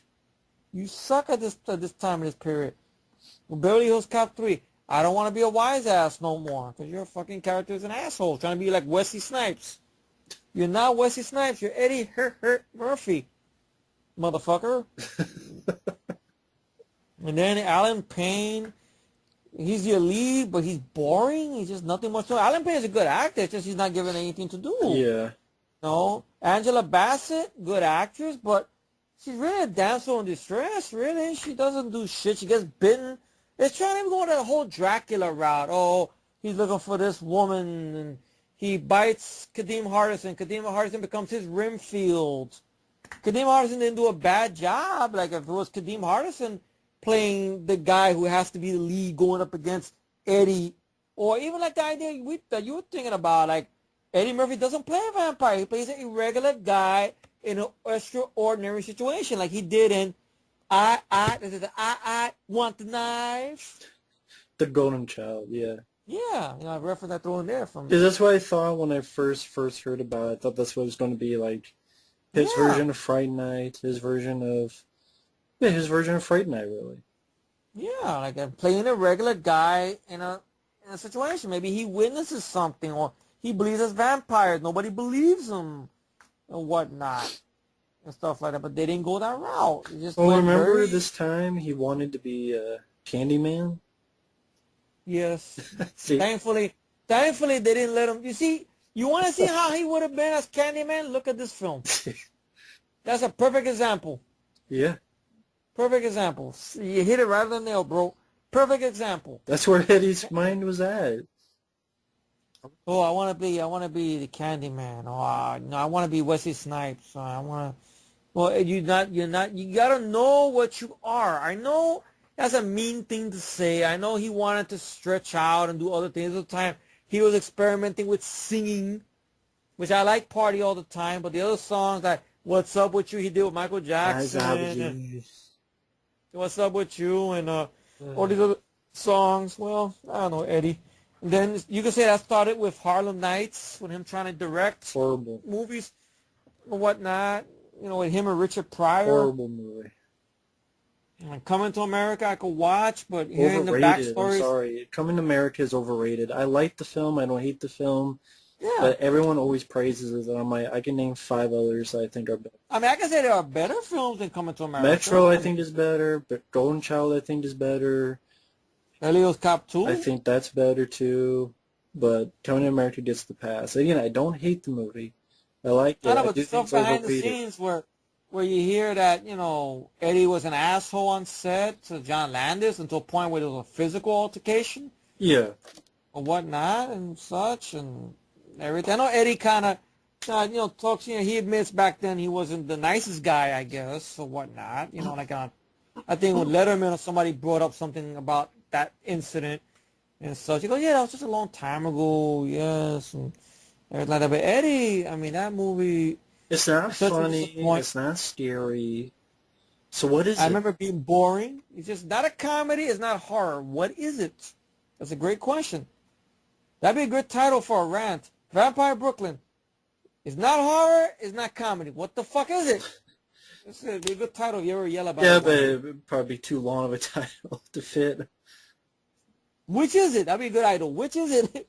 It's a rant, but which is it? I mean, you put on the bottom or you put a pop-up or something. I don't know. On the little cloud thing what they got there on YouTube. What you do. It's just shit. That's what it That's what it is. It's just... It suffers as a Wes Craven film, right? It suffers as a Eddie Murphy movie. It suffers as a vampire film. Put it this way, it suffers not the right word. It fails as a Wes Craven film, fails as an Eddie Murphy movie, fails as a comedy, fails as a horror movie. So if it fails in all those cases, then what the fuck is the movie? I don't know. And Just Eddie being a fucking boring vampire and playing shitty characters to be funny. yeah, there are all these multiple characters. Preacher, an Italian guy. Yeah, trying to do his best De Niro impression and everything like that. I think that's when I remember he said when the movie was coming out, oh, it's like my take on De Niro from you know, Mean Streets or whatever. I said, no, don't do De Niro impressions, Eddie, no, and such. I'm kind of glad maybe Will Smith wasn't involved in it because I have a feeling he would have been underused. Well, and then he wouldn't have done Bad Boys, which came out this year. That's true. And Bad Boys was a better film, yes. Way better movie. Anyway, yeah. fuck this movie. Yeah, fuck it in the ass. But thankfully enough, Wes rebounded after this film. Yep. And of course, he didn't write it, but he directed it, and he did, well... He produced Oh. Mind Ripper. Oh, yeah? no, we just skipped it. He just No, Mind produced Ripper, it. I did see that one. Even though some people call it Hills Have Eyes 3. Yeah, it has nothing to do. It's really called Wes Craven's Mind Ripper. I was just kidding because it was, I heard it like... Oh, thank you. That's a good James one. Hipperson and Giovanni Ribisi. Yeah, just a couple of trees. You gotta say it like that. Yeah. Yeah, but I remember not minding that one, though. I mean, to be honest, I'd rather watch that than His Hills Have Eyes or the second one. I mean, I could watch it as a time waster and such, even though he produced it. And such. But anyway, I guess going into the do you like scary movies? I steal a line from Scream. Yeah. Scream. Of course, recently, folks, I reviewed all these, so if you want in-depth reviews, feel free to check those out. But Scream, Kevin Williamson, Big Fat Halloween, no one would take the script. Wes Craven said no a few times. Finally, he did it, especially when Drew Barrymore was going to be the lead. But then she said, I don't want to be the lead anymore. I want to be the opening. I think she's the one that came up with that idea. I think. Yeah. She said something about Janet Leigh, Psycho, that maybe... I mean, I know you mentioned in your review, Will, that was Drew Barrymore that big of an actress? I guess sort of, you know, with Boys on the Side and the little bit that she was in Batman Forever, I guess Poison Ivy, so Mad Love. I don't even know if that was a box office movie, but still it made some notice. They did? So, did it make? I don't remember nothing. You can't listen to any damn thing. I know people was like, we're not listening to you anymore anyway. All right, I'll stop. But anyway, somebody's made a comment thinking that we're both high on this shit or something, but I'm not. It's just so long. That's what it is. God, I haven't talked to Matt in weeks, in a while. That's why when I'm talking to him now, it's live. I haven't talked to you that long. Have I long? Yeah, it's been very busy. We've been very busy, you know. He's got all these great movies he's doing stuff on and such, and and everything like that. But yeah, I've said so much about Scream before. I think it's a good murder mystery. I thought the cast did a good job. Really like Matthew Lillard, and Nev Campbell does a great job as the lead. Mm-hmm. It was gorier than I remember. You have guts falling out. I know the VHS, really enough, was uncut, but I don't know if there's a comparison on what scenes were more gorier. Because I've never seen a director's cut. I was surprised when they hit DVD or Blu-ray, they didn't dare get that cut out. Which I'm surprised, they didn't do that. Yeah, I don't know why. But on VHS, VHS is uncut. I don't know. Well, wait a minute, Mike probably has it. Well, that'll be a challenge for Mike. Mike, look for a director's cut version of Scream. You can find it if the Amazon or eBay don't bullshit or whatnot. But what's your thoughts on Scream? I saw it, ironically enough, in the spring of '97 at my granduncle's house. It was me, him, my other cousin Leo, I think a friend of his, and we sat down and we were into the movie, really good VHS quality, decent, and I loved the film to death. I thought it surprised me, the twists and turns and everything like that. Nev Campbell, great. I thought it was the right film for the time being, for that time period where the slasher films were not noticeable anymore. This one jump-started everything, which I know a lot of people get mad about that because they say, oh, look at I Know What You Last Summer, look at Urban Legend, and there's other films and stuff like Valentine and shit. I mean, I would say this one is the best. I Know What You Did Last Summer. I remember just having problems with that one a lot. And, oh my God! I mean, I like Jennifer Love Hewitt. I like Freddie Prinze Jr. Sarah Michelle Gellar for a little bit. She's in the film. She's okay. I would say they used her a little bit more there than I think even in Scream 2. I remember correctly, right? I mean, character-wise, at least with Scream 2, you could have gave that character to anybody, really. But Ryan Philippe, he's a big bone I have with the film. I think he's a horrible actor, atrocious acting. I got happy when they killed him off, like, bye, okay, and stuff. Freddie Prinze Jr., I think he's a good actor. I mean, they do a little bit more with him in the second film, but he's too wide-eyed. I agree, like what you said in your review of that film. Like, he's trying to be like, whoa, like really wide-eyed, trying to be Keanu Reeves. But there's only one Keanu Reeves, and stuff, and everything like that. But those films, Urban Legend, I remember the twist in the ending, and I remember just thinking, a Noxema girl, really? But I didn't see the sequel. All the films back then, I don't remember that. But I know it jump-started all those movies. Yeah. Or whatnot.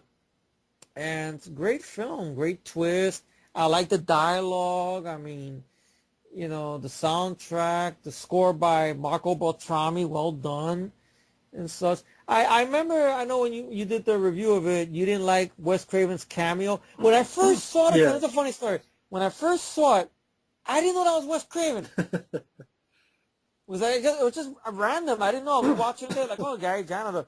I think the only time I learned about it was once upon a time when me and you did something like this, which was titled A Slasher Cast, Yeah.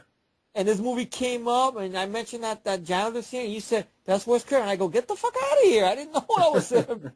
Then when I revisited the film again last year, like, oh shit, that is him. Oh. Wow.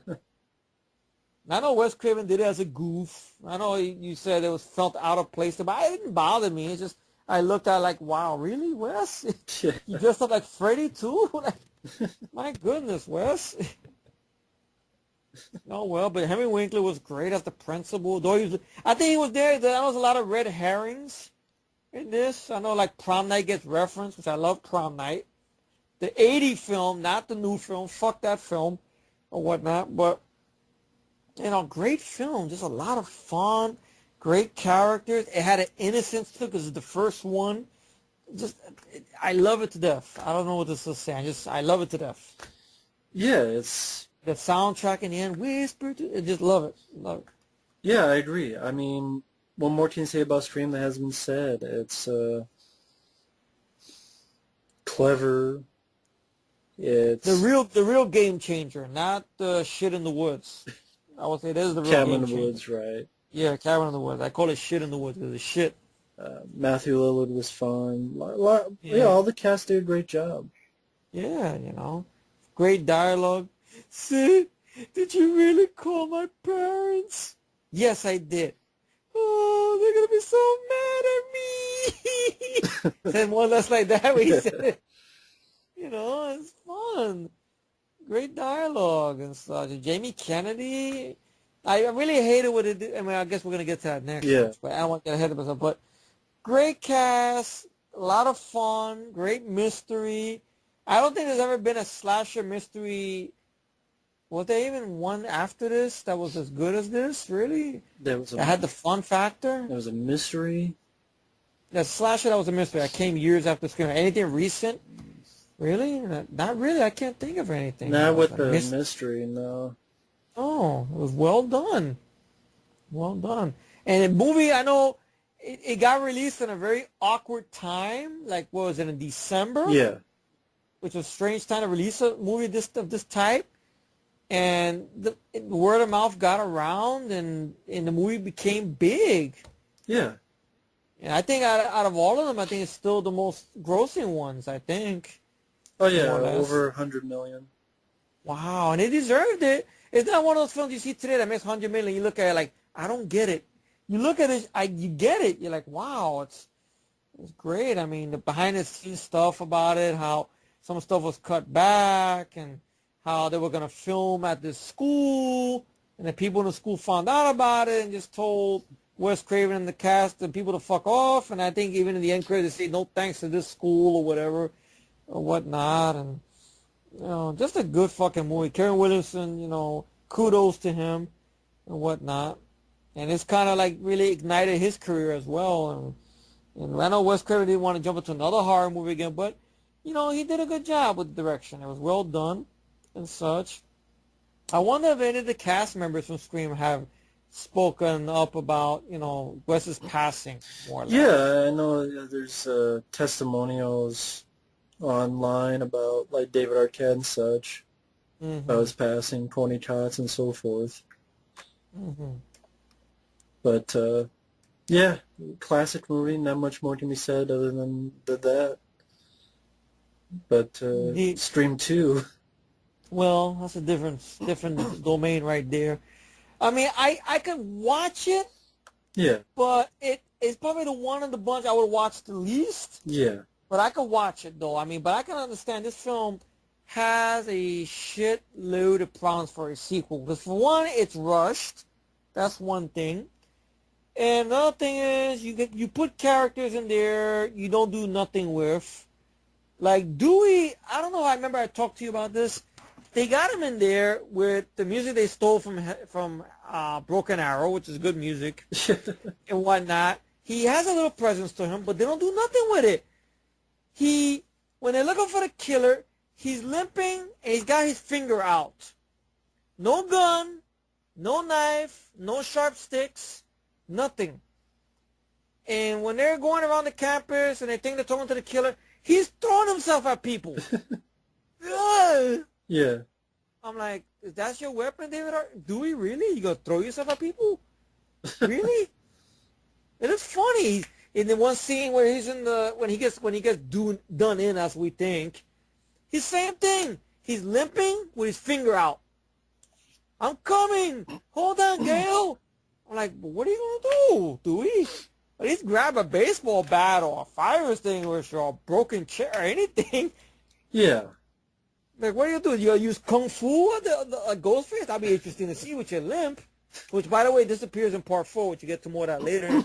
But, continuity fuck up. Okay. But, it just made me laugh. And then Timothy Oliphant, which I hate this fucking actor. He'll wonder, but why do you hate him? Because he swears he's hot shit, and the man is just shit without the hot. He talks through his teeth. He's an atrocious actor. I don't like him. It's like the way Matt feels about To Be or Not To Be Maguire. That's the way I feel about Timothy Oliphant. Elephant, whatever the fuck his name is. Oliphant, yeah. Yeah. He's a scumbag, You hear stuff about him behind the scenes. I believe it. I look at the guy. Even on the bloopers to this film, he's talking shit.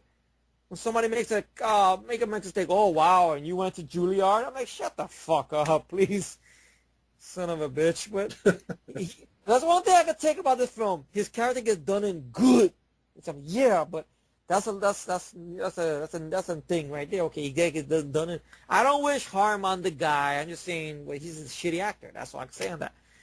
Okay, the twist left a lot to be desired. The twist, because it's Billy Loomis's mom, and Timmy Oliphant's a movie fan, and I had a better idea for a twist, but people might think it's offensive. But I thought it was clever if you do it the right way.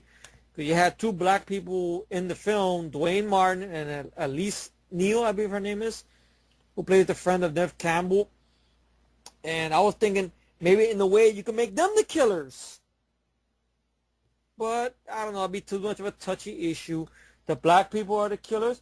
You would never see it in a slasher film. Right? Out of nowhere. Maybe they'll make up some bullshit about this, and that, and I don't know. I'm not the writer, so you can figure something. That'll be a better twist than what the fuck we got. It's Billy Loomis's mom. Ooh. Lloyd Metcalf. Ooh. Timothy Oliphant. I want to be famous. I want to write books. Ooh. Although she did survive Roseanne, so anyone that survives Roseanne's got to be tough or crazy or both. True. Well, there you go. So you get that. Lloyd Metcalf. You get a. When you survive Roseanne Barr, you either go crazy killer or you're tough. It's like I've done Roseanne for not literally, but I was on the Roseanne show for so many seasons, and Roseanne's attitude or whatnot. I gotta play a killer now to unleash or whatnot and such. I mean, I like some little scenes, like the scene with Ghostface in the car, and okay, little stunt work that's there, and somebody getting a pipe through the head. I like that. That's good. The climax on the stage. I hate. Well, it could have been, leaves a lot to be desired. Once again, I just couldn't do so much with that. Liv Schreiber, I don't mind him in the film. I know he's designed to be a red herring. Yeah. Or whatnot, but he does a good job as a red herring. When I first saw the film, which I'm not glad I saw this on bootleg. Ha ha ha ha. Ha ha ha ha. I know. Jada Pinkett, Omar Epps, I like them in the film. Part of me wishes maybe if they were in the film more, it would have been good.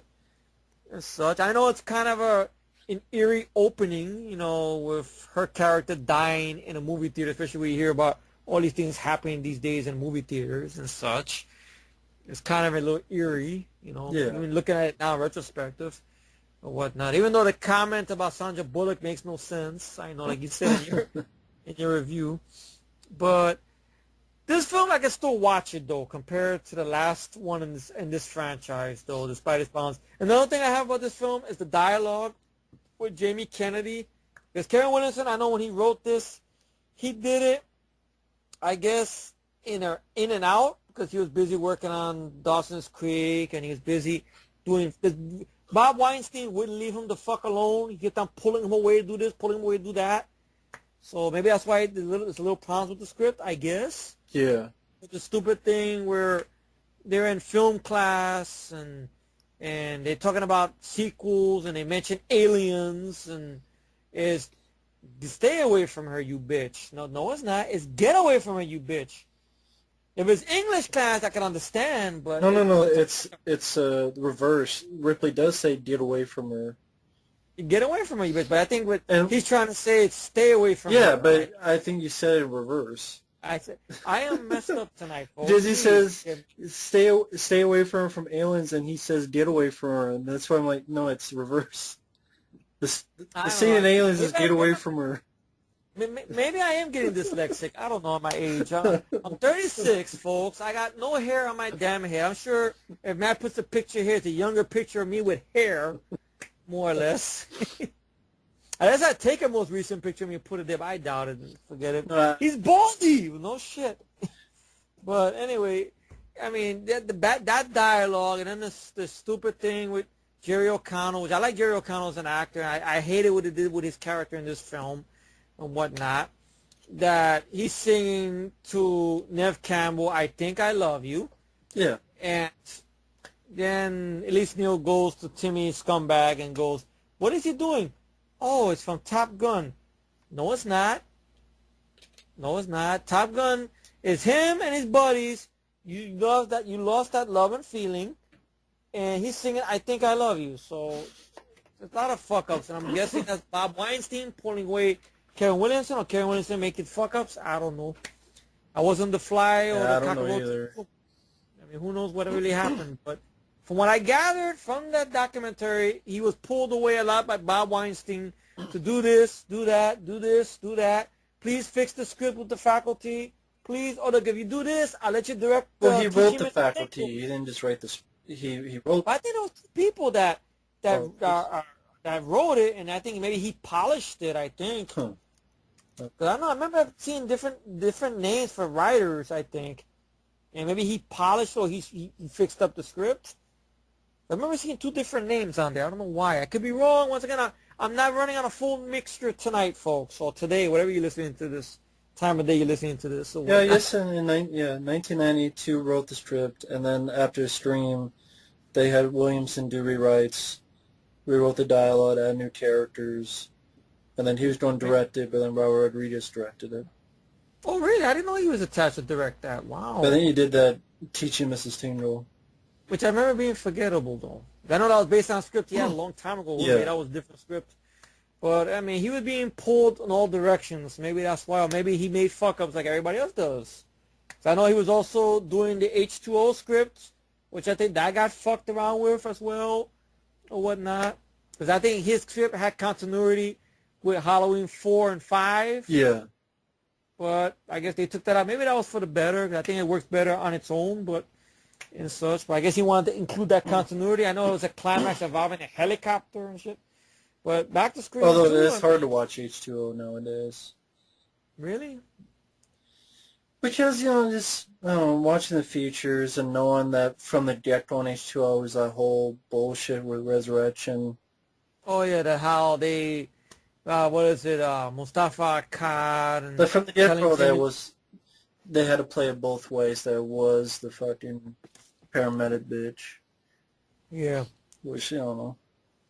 Even on the commentary, they mentioned, I'm like, come on. This isn't the shit. Or even, Sean Clark, you told me he made that joke. What's the matter? His hands are paralyzed? Yeah, sure. Which I agree. I could tell Sean Clark wasn't a fan of it either. Well, I would say the same thing. Is his hands can't move? Yeah. But he can't go, You tell him. He's crushed his lyrics. But, that's what they say. But Michael crushed his lyrics. Like, Michael has control over his, his crushing ability. Didn't he crush people's heads? That's another day. Necks?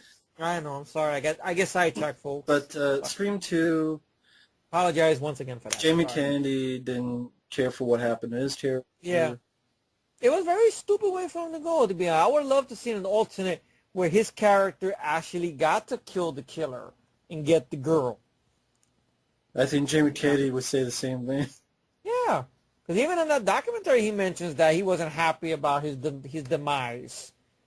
Like, to be honest, if I had to pick who would I like to see him go, I would say, be controversial, I would say Courtney Cox. Right.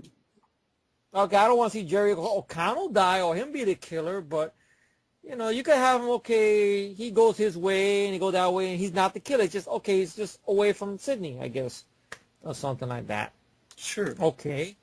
Now, what are your thoughts about my idea about a twist? So you think that'd be too controversial, I guess, or something like that. With Dwayne Martin, you know, the cameraman, and Elise Neal. I think it was. They did mention something about Elise Neal being one of the killers. I think I brought it up in the early script. I'd have to see it to judge it. Yeah. Because I know that thing you see in the TV spots where you see, it's time, girlfriend. That was actually supposed to be a little part from the early script, I guess, where that's not in the finished film, but of Elise Neal, you know's character being the killer or whatnot. So it's time, girlfriend. That thing came from, I guess. Yeah. Scream 2 just has a lot of problems. It does. But I will admit, I will sit through it over the last film in the franchise, which that's just unsittable, really. But and stuff. But the next one, I mean, is the better sequel, in my humble opinion, you know, or the real Scream 2, in my humble opinion. I guess you didn't see Music of the Heart? No, I've heard of it. Neither did I, so Scream 3. Okay. I know we're alone in this. A lot of people don't like Scream 3. I mean, they were nice about it in the comments at least, but yeah, I enjoy the film. I did the review saying why I enjoy the film. I like I know someone mentioned, well, Neve Campbell's barely in it, but I thought she was handled better than in Scream 4. And when she does come in, they use her better, though. Yeah, they use her as a main character, not just... Yeah, she's not just a side character or whatnot. Yeah. She's used a lot more better. I like the characters more in this film. David Arquette has a lot more to do. He has the most to do than any of the... And lo and behold, he has a fucking gun. Yeah. They gave him a gun. It's like they must have forgot to give him a gun last one. Like when Wes was like... They gave him a bubble gum. Yeah, gave him they just gave him a finger. Like he's walking around with, like, it looked like he's missing a gun. It's like they must have realized, we forgot to give you a gun, David. I'm sorry about that. Should have had one of those foam fingers at basketball games. Just use that bang. Or as Matthew Lillard would go, ooga! Like he wouldn't scream. Ooga. Well, in a scene in Scream when Matthew Lillard has a gun, he makes his weird sound like, ooga! Oh, he does? I didn't notice that. He watched the end of Scream. He points the gun at Cindy. I forget which, but I know it's during the film after you find out. He points it, he's like, ooga! That's what Or is he trying to go, ooga, jaka, ooga? I don't know, I guess he's just making a noise like when he's pointing his gun, like, you know, hey, you're a virgin, you have to die. Before he's like, just point the gun, like, ooga! That's that. Matthew Lillard, I know he admitted that he was over the top in that, but he laughs about it. And really enough, he was going to be the killer in this movie. I know there was an idea that talked about how his character somehow survived a TV to the head. But in the rule of the slasher film, your killer could sometimes survive the most ridiculous stuff. I know. And he was orchestrating it from prison. With something law-abiding citizen. Yeah, interesting. So like maybe a jigsaw in a way. Yeah. He's orchestrating from afar. He's planning it. Well, Columbine happened, so they... Yeah, of course. But the movie got pushed back. I think originally it was going to come out in 98 or 99. Yeah. Then it got pushed back, and it got released, ironically enough, I think in a February month. I think it was February. Yeah. Which is around bad time to release a film. And I know it badly, I guess, underperformed. It did well and made $90 million. Well, it did all right. I mean, I guess compared to Bob Weinstein's standards, Scream 1 and 2 made over $100 million, but this one made about $90 million. Well, once again, a little bit of the genre was kind of fizzing a little bit. But still, $90 million is not bad. It's not a bad number, indeed. I'm just saying maybe the genre was fizzing a bit, maybe, because in the millennium, a lot of these Valentine and all the other fucking films. Plus they just think the movie sucks. No, but I actually like this. I love this film a lot. That's why it's in my list.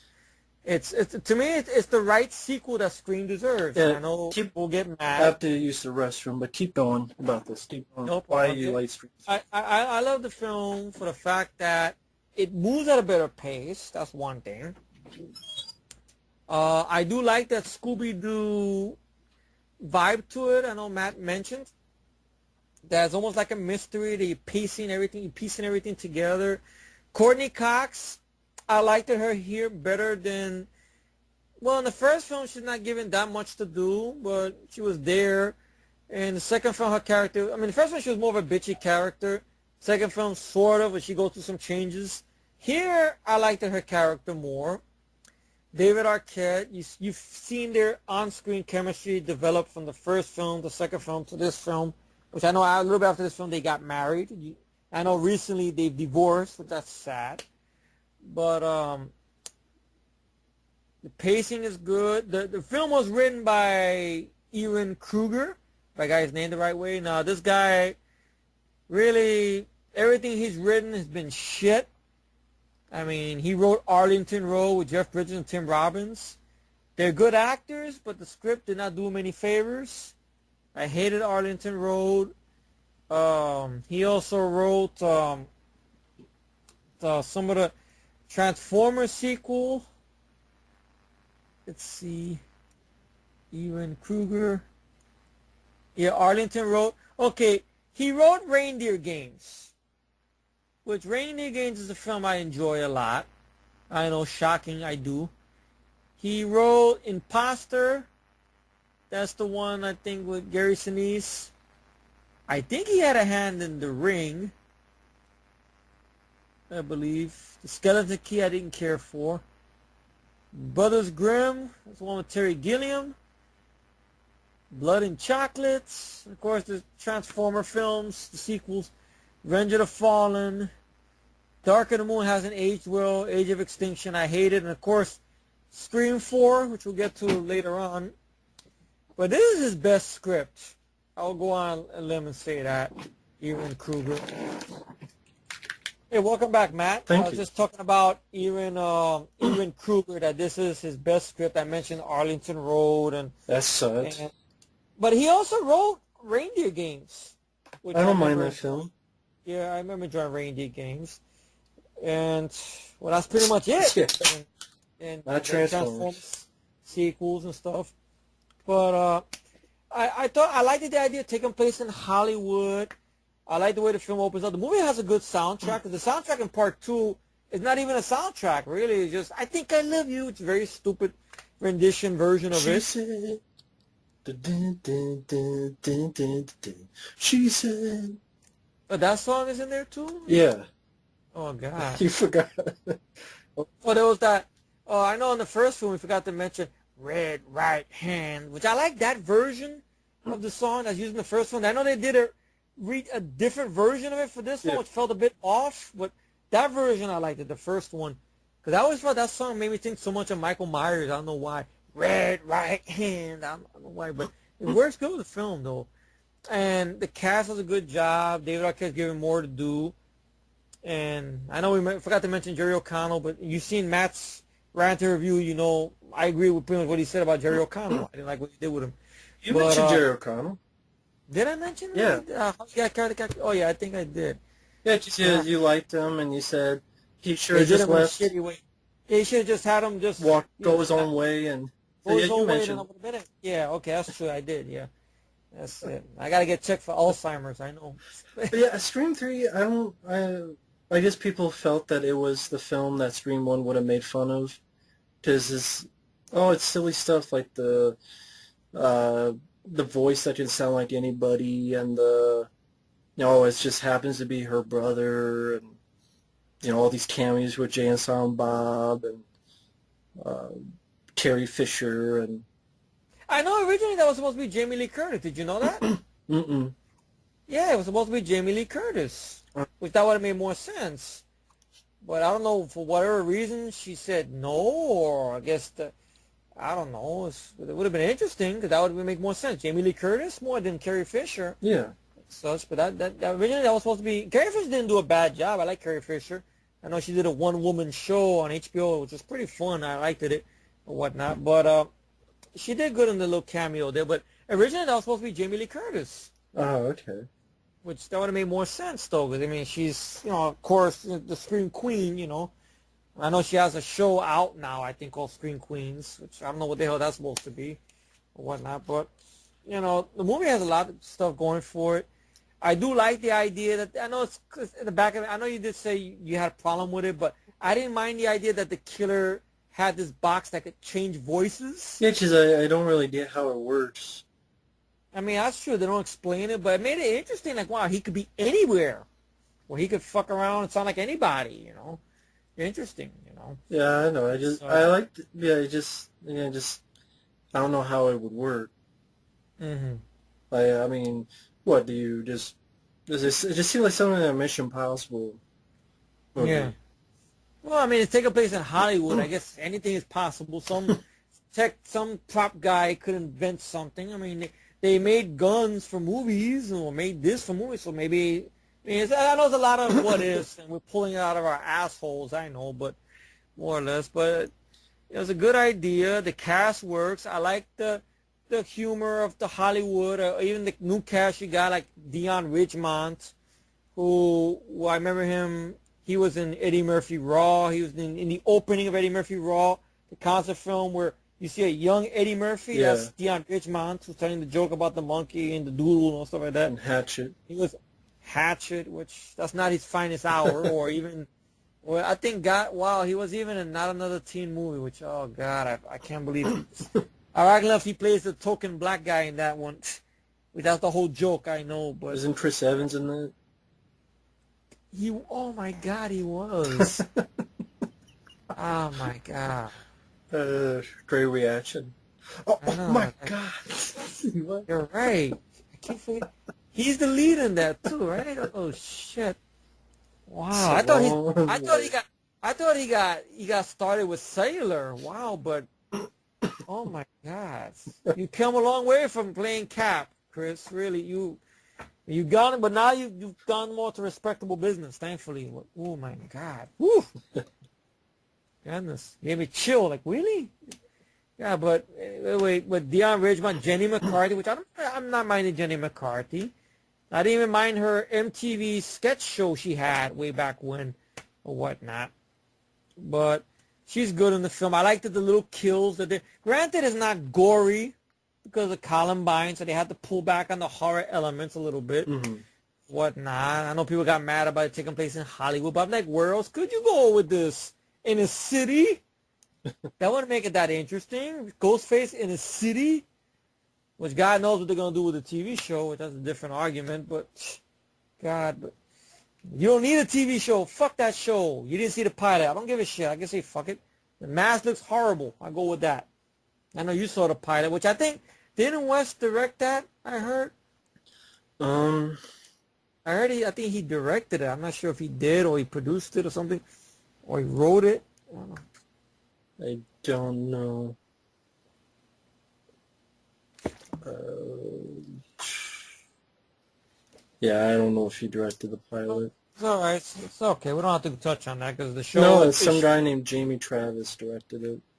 I think he just Zetio produced. All right. So he's just pretty much doing the producing duties on that one. But I know Williamson didn't come back for this one because, once again, he's busy. He had the opportunity to direct his own fucking film. All right. So he went with that.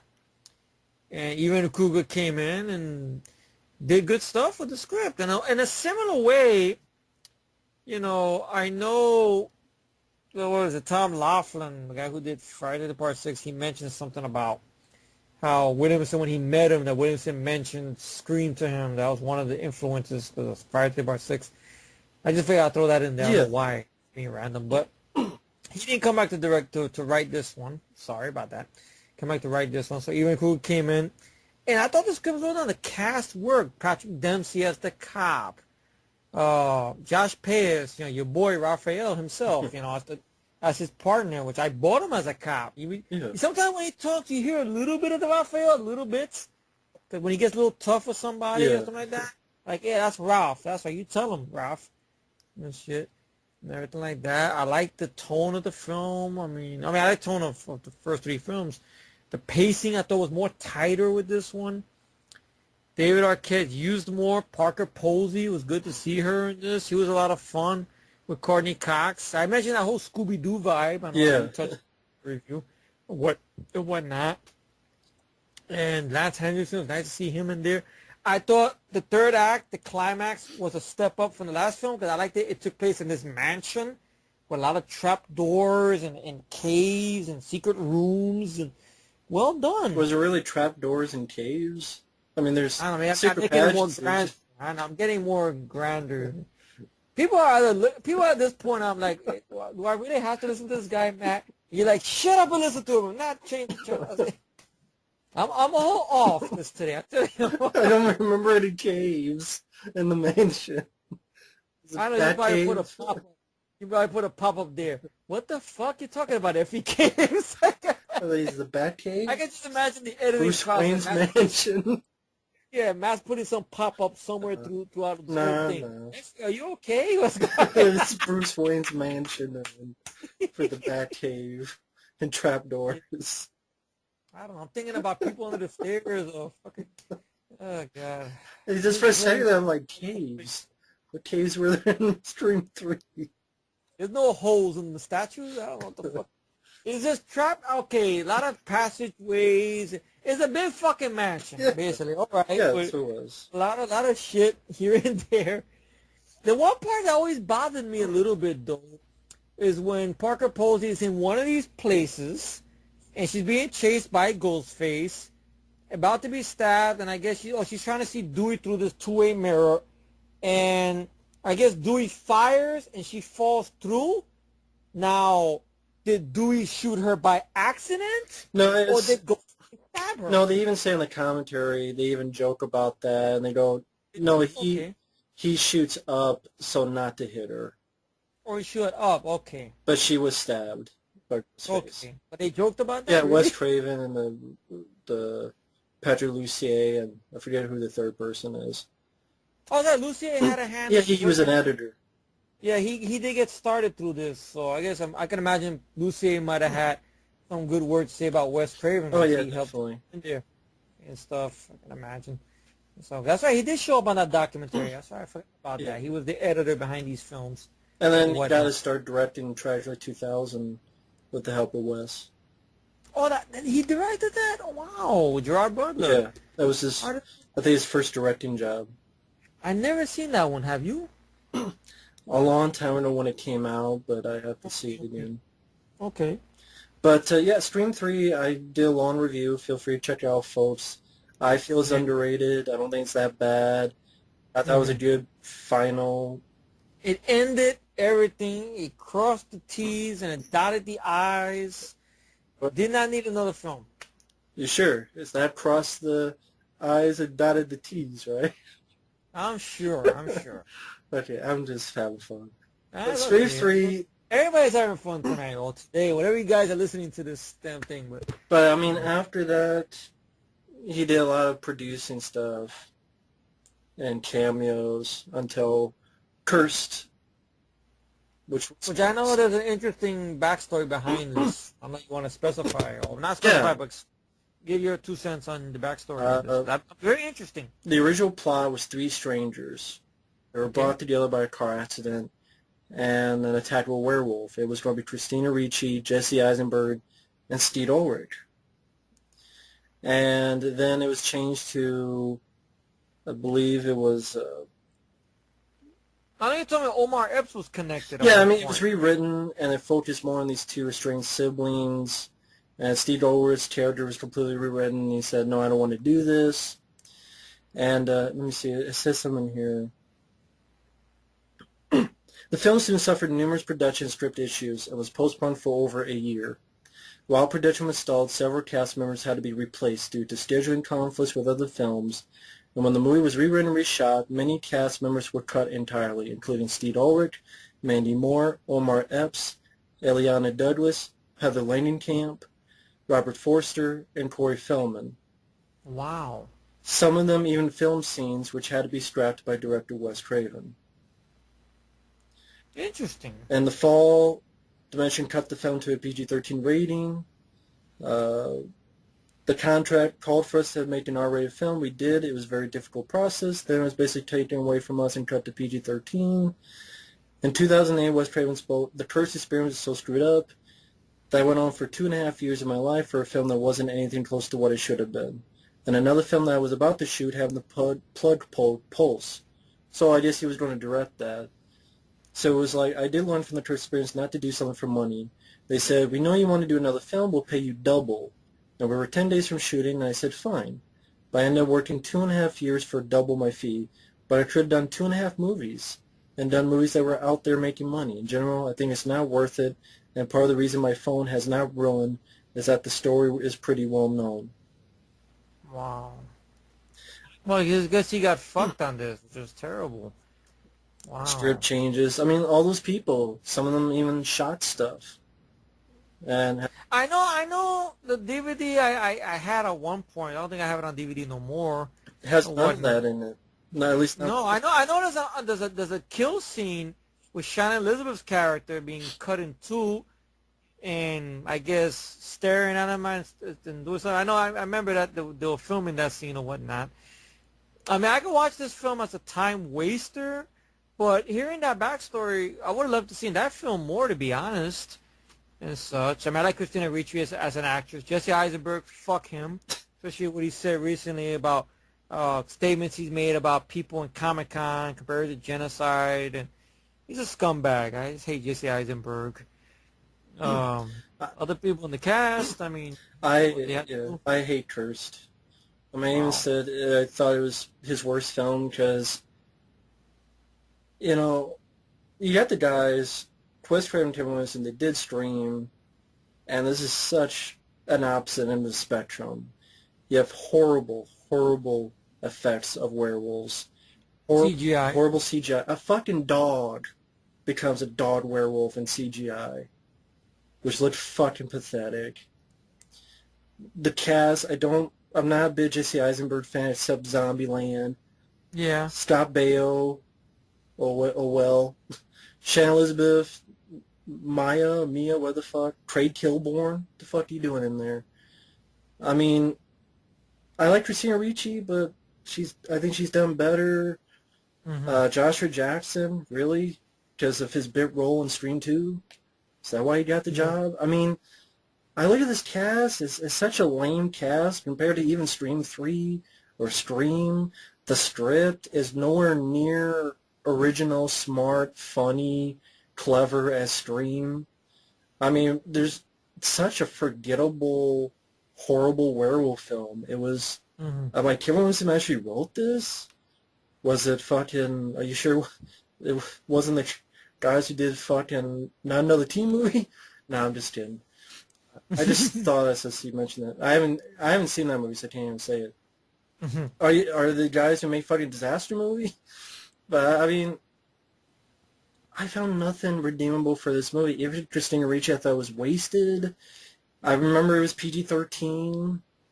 The uncut though doesn't save it. I know, just that one little scene where you see the remains of Shannon Elizabeth's character. Yeah. Even that I think is CGI. And, you know, her looking over or something like that. I thought the characters sucked. I thought the story sucked. The CGI was as bad as an American Wolf in Paris. And from Scream to this is such a... Deadly Friend at least has some good stuff in it. And it's all these other films. This, I can't think of a good thing about it. Christina Ricci, I've seen her do better stuff. Yeah, she has. Thankfully, she has. The rest of the cast is a shitty cast. Yeah. Scott Baio? That's the guy you did, not Heather Langenkamp gets cut out. Robert Forster gets cut out. Fuck, is Steve Ulrich? I'm guessing maybe the reason they got Scott Baio, but they figured, well, we had Henry Winkler and Scream, but granted he was used better. I mean, Scott Baio was just there. Like, oh, he's playing Scott Baio, but that's about it. I mean, okay, you say you like it as time waster. What do you like? I mean, that was way back when. I'm not changing my opinion because Matt said this. I was just being... I mean, I haven't seen it in a long time, so I don't know if the movie would age well. But when I first saw it way back when or whatnot, I thought, okay, it was there. I mean, has there been better werewolf films? Yes, and whatnot. Christina Ricci, I mean, God bless her. She's trying her damnedest to work with the script and whatnot. Jesse Eisenberg, well, Now, like I said about him, it but says here Darren Mears played a werewolf, but I don't remember any physical werewolves in the movie. maybe there is one, but I Maybe. guess maybe he got cast credit. Maybe there I was don't know. one in like a scene I don't remember. Maybe, or maybe he's in like kind of like what they did with the Thing pre-cum. You have a little bit of effects on set, Okay. but they blanket it. But sorry, Maybe he's blanketed go it, ahead. maybe. You were saying. Go ahead. Sorry about that. Yeah, that's okay. Nah, that I don't remember where I was going with it, but You were saying why you haven't seen him forever. I haven't seen it forever or whatnot. But I remember, like, all right, it's there. Christina Ricci's trying to work with the script, the cast. Leaves a lot to be desired. I mean, Shannon Elizabeth, is she a horrible actress? No, but I mean, she's got to find better roles, though, to be honest. But and such, part of me would have loved to seen that. A big chunk of me, to be honest, would have loved to seen that original idea, the other film with the people stranded in the middle of nowhere and werewolf attacking them. Okay, now, maybe somebody can make that movie. I mean, granted, they probably fuck it up, but whatnot. Because we need some more werewolf films out there. And Yeah, such. some good ones. Some good ones with people in a suit. I know there's that one with the blind guy or whatnot, which I know Mike liked Late it. Phases, I believe it's called. Yeah, and stuff. But this film, I barely remember that much about it. I mean, it left a lot to be desired on some stuff. But I remember not getting me mad. Right. I mean, but CGI is bad, though. I will say that. And such. I think it got me mad because I'm like, okay, these two. I mean, yeah, Scream 2, yeah, but this is like nothing to do with Scream, not having to do with the sequel. Now, you guys are getting back to another film, and a werewolf film at that. I'm like, man, if they did that for slasher films, what could they do for werewolf movies? And That's true. That's a valid argument. this is literally one of the worst werewolf films I've seen. I'm trying, like, of the shitty werewolf films, this is one of the worst.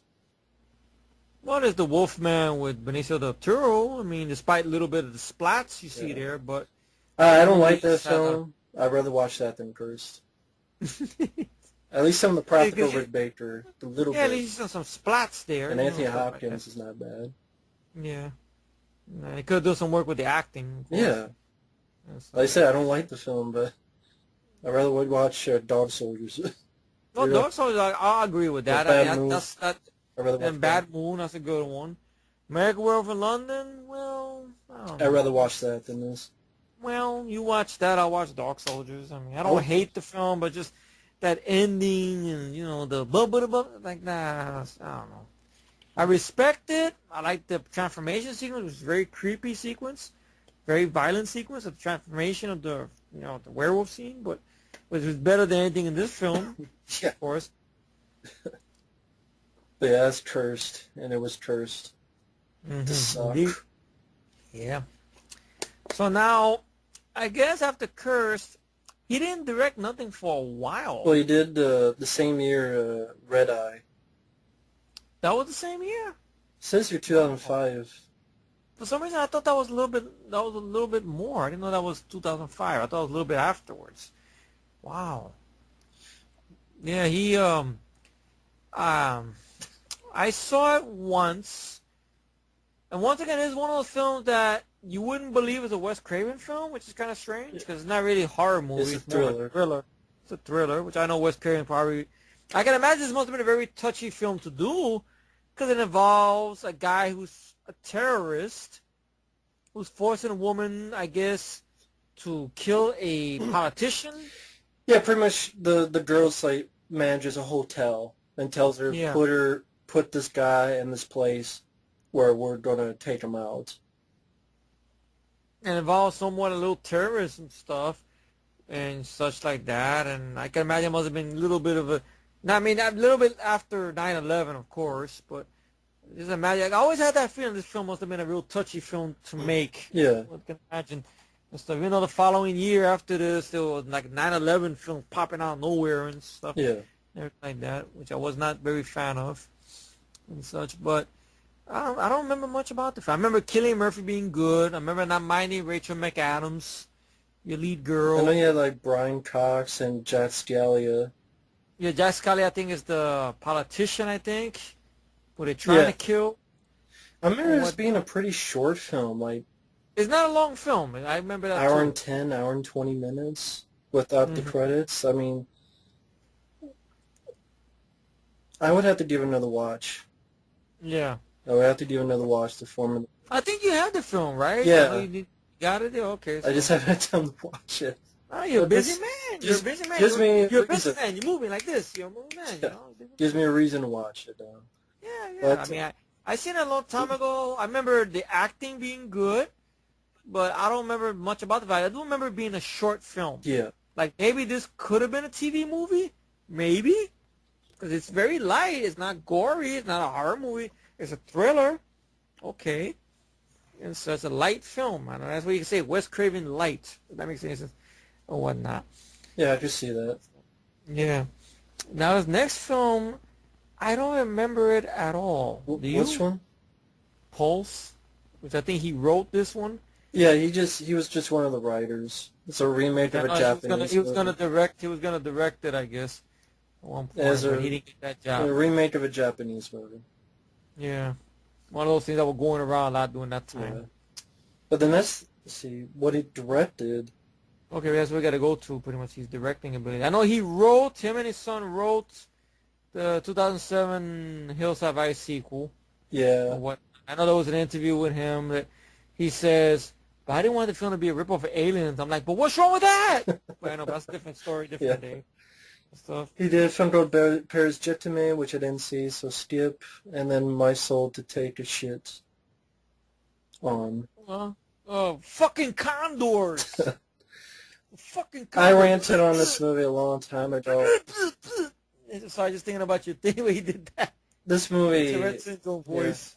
this movie is one of his worst. That's why I didn't know if I would pick this or Cursed, because This one got me mad, I could say. This is not even a time waster. This one, boring characters, incoherent script, with stupid shit about a killer who I guess could sort of go into people, maybe, maybe not, and characters that have stupid names like Flea, I think the character's name is. and no one guy is Bug. Bug. I think that's what you meant. Never. Flea or Bug, whatever the fuck his name is. That's the guy from Something about, Red Hot Chili Peppers. Flea. yeah. Anyway, I'm not gonna go into that again. Bug. Flea, Bug, what his name is. Bug. And then the sister has another insect name, which I don't give a fuck about. And you got a Zac Efron lookalike who can't act. Fame. It's not an insect. Her name is Fame. Well, see, I don't know what happened. This is not his best hour, folks. If he wrote this, really. No, I mean, God. Bug and Fame, and the story is overly complicated. It is.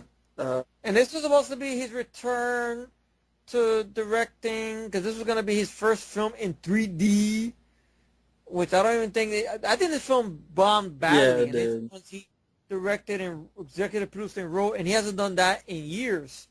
The last time he executive produced, directed, and wrote something was really New Nightmare. That was a better film. And it tries to rip off one of Nightmare on Elm Street sequels, like the lead character Elm Street having 2. Elm Street 2 or Elm Street 4, where the lead character has the ability or some traits from his friend. Yeah. That one. Elm Street 4, yeah. Like Alice, basically. But something about this made me think of Elm Street 2. I don't know what it is. Just, I don't know what it is. I'm trying to remember. It's a very open... Well, I mean, you mentioned Shocker. Shocker, something and about... Soul jumping from one to the other. Yeah, Or like trying to do something like that. Or But Shocker did that better. I think it reminded me of Elm Street 2 because it jumped into one of this group and is forcing them to kill the others, kind of like Freddy was in, Doing the Jesse, yeah. and was forcing them to kill others by using him. I think that's what made me think of Elm Street 2. It's like, so your killer, who is supposedly dead, is in a person who you're making him kill the others. But you don't like Elm Street 2, Wes. You didn't like it. Like he saw it, he went, I want to try to do my rendition of this. I know you mentioned something on the commentary. It was a lot of rewrites. Like you could smell it. You could smell it in the writing. And then the stupid thing about condors. I'm like, what the fuck is it with the condors? Yeah. I love your rant on it. Would you do that? Because I didn't understand the movie, and I don't. I mean, you're right. The Elm Street 4 thing where he gets like the power of the Yeah, like souls trying and to do like the rip Dream Master the thing or Dream whatever. Master. I Yeah. mean, it's like this is a rip off, trying to rip off Elm Street stuff. I could see that if Yeah. someone was doing that, not for Shocker. For this one, This one I can understand more. this one is like you more evidence. More evidence. Shocker was more of its own thing. Okay, he was trying to make a And Plain franchise. Play Shocker does get a higher rating than this on IMDb. Oh, really? That's good. I remember at one point this was high. I I guess saw the tape is people, 4.8. it needs to be lower, to be honest. But really, I mean, no disrespect to God. the guy, but we're gonna be honest, it's not a good movie. I mean, like I said in the beginning of this, he has done some good films, but also some bad ones. Yeah. Maybe they were beyond his control. Like you look at the ones in Cursed, or the ones in what is it? The ones he had problems with making, or the ending with Deadly Friend, or stuff like that. Yeah, you know how he got fucked with. Like, Hmm. oh, he wanted to do Pulse, But this one has to fall on him. Sad to say, Wes. There's one bad one. Okay, maybe the next one after this, which is sad. I know the last two. I know, but Yeah. and such. But that's what gets me more mad because this is the last ones. But thankfully, two outwit a shitload. Well, you don't of like Hills people. of Eyes. And What? you don't like Hills of Eyes and other stuff, so it's Well, more than two. okay, Same, Hills of Vampire in Eyes, Brooklyn, Vampire in Brooklyn. Elite All First. right. I mean, there are a bit, but for me, the good outweigh the bad. That's That's how what I'm much trying I to enjoy say. the Yeah. good. Yeah. It's not, but But yeah. I Mice of the mean, Take, I'm sorry, we're both. It is a shitty film. There's nothing redeemable about it. That's why I didn't know if I should pick this or Curse, because they're both films. I think they get you pissed. they're two of his worst. Because they're nothing, for me, nothing good about them. Nothing. This one steals from Elm Street films that I do like, Part 2 and Part 4. Yeah. Even, I mean, Very, very unlikable characters. I think Frank Grillo's in this film, which it's was an a actor we both detective. like. He's good in the film because I guess, but once again, he's not given shit to do. He's good in the film. Frank Grillo's kind of like Christina Ricci and Curse. She's good, but she's not given much to do, Right. to work with. She's trying her damnedest. Frank Grillo, he's the new guy Oh, at the see, time when he. it was shot in 2D, but it was post-converted to 3D. So It was that's, one of those last minute yeah. shits they were trying to do, and you could see it in the film because nothing in the film really lets you know that this is 3D. Really, it was one of those last minute things or whatnot. I think wasn't the film held back on a release or something because they wanted to do 3D in the last minute? I don't know, was it this one or another film I'm thinking about? But anyway, either way, the movie. It was It originally aimed for an October 2009 release, okay. but It was pushed back because of the 3D. Yeah. But, yeah, but and it was an October release in 2010, and it didn't. I think it opened on Halloween, right? yeah. And the only thing good about the trailer was they had that Six song, Puppies was it? "Sick Puppies." Yeah. Yeah, You're going down. one of us is going down. Yeah. This review says it best in Rotten Tomatoes: dull, joyless, and formulaic. Yeah. Like you look at that film, I sort of take. You would look at it like this is the same man who gave us Nightmare on Elm Street, Shocker, Serpent on the Rainbow. It's like it doesn't seem like a Wes Craven film. You look at it like really, Yeah, it this just feels bland. Like if you didn't know that was Wes Craven directing it, and then after you see the film and you like, and I told you, Matt, guess who directed that? And you'd be like, well, what does it? Guess who directed it? And I'll tell you Wes Craven. You'd be shocked. Like really? yeah, And he wrote it too? Yeah. yeah. Wow.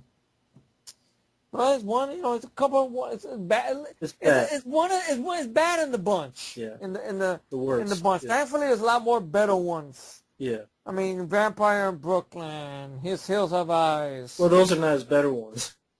I mean, those are not his better ones. You know what I'm Yeah. saying? But those are in the pile. Yeah. They go right there, or even Cursed or whatnot, or and stuff like that. Scream 2, I cannot call that his worst. Right. Afterwards, the last one, well, Yeah. we're going to get to that soon enough. Yeah, My Solitaire is convoluted and shitty. And boring. fucking condors. You gotta say that too. I don't know if you want to explain that. Because I don't know, something about the movie that they're going on something about condors. There's a big thing in class about condors. Yeah. And it doesn't add to nothing. Does he dress in a condor suit and fight the killer? No. Where does it lead to? Nothing. Yeah, just like... Just a stupid classic thing where the lead kid does something to the bully. Well, he does dress in a condor. He does have the condor suit, but doesn't come into anything. Just a puke on the bully, on the asshole character in the film. Yeah. Very unlikable cast. I didn't give a fuck if they lived, the characters lived or died. Exactly. The forgettable climax with this Dream Master bullshit. And that's about it. I barely remember the film, to be honest. It's a forgettable film, which is sad, because this is the last one he would do and such. I know Michael, when he reviewed this film, I know he wasn't a fan of it. He mentioned something about it. I know I should repeat what he said, because in the lamest terms of what happened, right, I should repeat it, but, not necessarily, no, I won't, okay, but anyway, but now we get to the creme de la creme, pretty much. His last film, unfortunately, Scream 4. Now, what would you say is his number one worst? This, My Soul to Take, Cursed, or Vampire in Brooklyn? If you had to pick the number one worst that pisses you off the most. Take your time with it, no rush. It's a lot to take in, I know. It's a tie between Curse and My Soul to Take. That's his worst? Okay. But, I mean, I still say Cursed. Okay. Because Wes Craven doing a werewolf film. I think that would have been cool. Oh, yeah, play with the elements that he did. But just, this is Wes Craven. Scream. Him doing a werewolf film that... There's not that many good werewolf films. I mean... I know. It's sad but true. Once again, I bring up that Metallica. This sucks because it's his last film. I mean, at least I like one or two things at the end, but I still don't like the film at all. It'd be in my top 5 worst. Yeah, I think for me the worst would have to be My Soul to Take. Yeah, that'd be the number one spot, because that just pissed me off. Very angry, and especially that's something he wrote. Yeah. But wait a minute. I guess he didn't write Scream 4, my bad. He only produced it and directed it. Yeah. And whatnot. Now, I know Williamson at one point wrote a little bit of this, and I think while the movie was supposed to be coming out, or when it was getting ready to come out, there was talks of how he walked off the film. Something like that. And you notice the absence right away.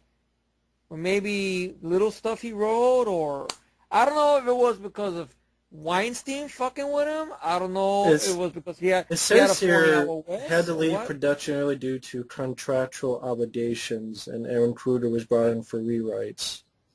Well, that's what it says here, at least. Rewrites. Well, I mean, Kevin Williamson's nowhere to be available for comments. So it'd be nice to hear his full, I know the movie didn't perform well, did it? No. Scream 4? I mean, did it perform less than Scream 3? Yeah, it only made like 40 in the U.S. And I know the big thing they were talking about was they wanted it to be a new trilogy, which I don't know how, the way this film fucking ended, really. And right. I mean, you got the original cast back. I mean, Neve Campbell, David Arquette, and Courtney Cox. They don't kill them off, granted, but everybody besides Hayden Panettiere, but that's her last name. I think she's the best one in the bunch, but that's not saying much because they kill her off and such. But everybody else, Emma Roberts, talentless daughter. I mean, Eric Roberts, talentless daughter. Julia Roberts, shitty niece. Emma Roberts. Everybody else, the guy with the fucking camera on his shoulder, and the boyfriend, we could take him or leave him. And everybody else in the film was just lame, very lame. David Arquette, for some reason, they forgot that his character had a limp. Yeah. and he's uber serious. Yeah. It's like nothing. I know he's playing the sheriff, and you get the deputy there, Molly Sheldon, who I think was in Sin City, and she was in Planet Terror, I believe. She was the one that was playing the one that had the kid that shot himself. Oh. Huh. And she had this. She was the one playing Josh Brolin's wife in the film. Oh. Dakota, that character, that's Molly Sheldon. Huh. So I think she was in this other film I saw on cable recently. It's a silly film called Bubble Boy with Jake Gyllenhaal. Which I got some little laughs of it, but I don't know. It's a bad film, though. But she was in that, like, wow, she's in this one? Damn. She had to start somewhere, I guess. But she's in the film. She's playing basically Dewey, the deputy. And it's a mess of a film. It's trying to be smart, but it falls flat on its culo. You know, and it has a clever opening, which is over redundant. What you think is this movie starting, but no, it's stab 6. And it's stab 7. Then you get 2 boring girls, and then Ghostface comes out. I seen the alternate version of how the alternate opening. It was more lame than the one that's in the film. And they call back to the garage death, which they don't do nothing with. Bloodless kills. Yeah. And they're supposed to be going back to Well, I the mean, hometown, really. I mean, there's the one that has the after body where there's guts on the bed, but like the room's covered with blood. really? I forgot all about that one. Damn, that's how good it was. Yeah, that's how good it was. It's that. Yeah, There you you go. forget it. He's in one ear. It's like, poop, you gone. It's like a fart in the wind. There you go. God, that's Scream 4, fart in the wind. That's what it is. And this whole thing with a movie club, really? And Macaulay Culkin's brother. I don't know if that's the one who was with Van Damme in Nowhere to Run. Yeah, Or there's a different brother. And like that, like, wow, you come a long way from Nowhere to Run. You were good in that film, dude. Right now you look creepy. You're looking like your brother with the long hair. No, that's a different cult. You see what I'm saying? It's a different brother, you see? God, a clone. This is the one in the Signs. This one. Oh, that's the one that was in Signs, really? This one, yeah. Oh, God. Jesus. But this movie is a big, big mess. Courtney Cox is in the film for a little bit. Once again, doing that investigating that she was doing in the last film, but they used her better there. And with Botox, leave this shit alone, please. Oh, God. And I don't know what to say. I'm on my wit's end with this movie.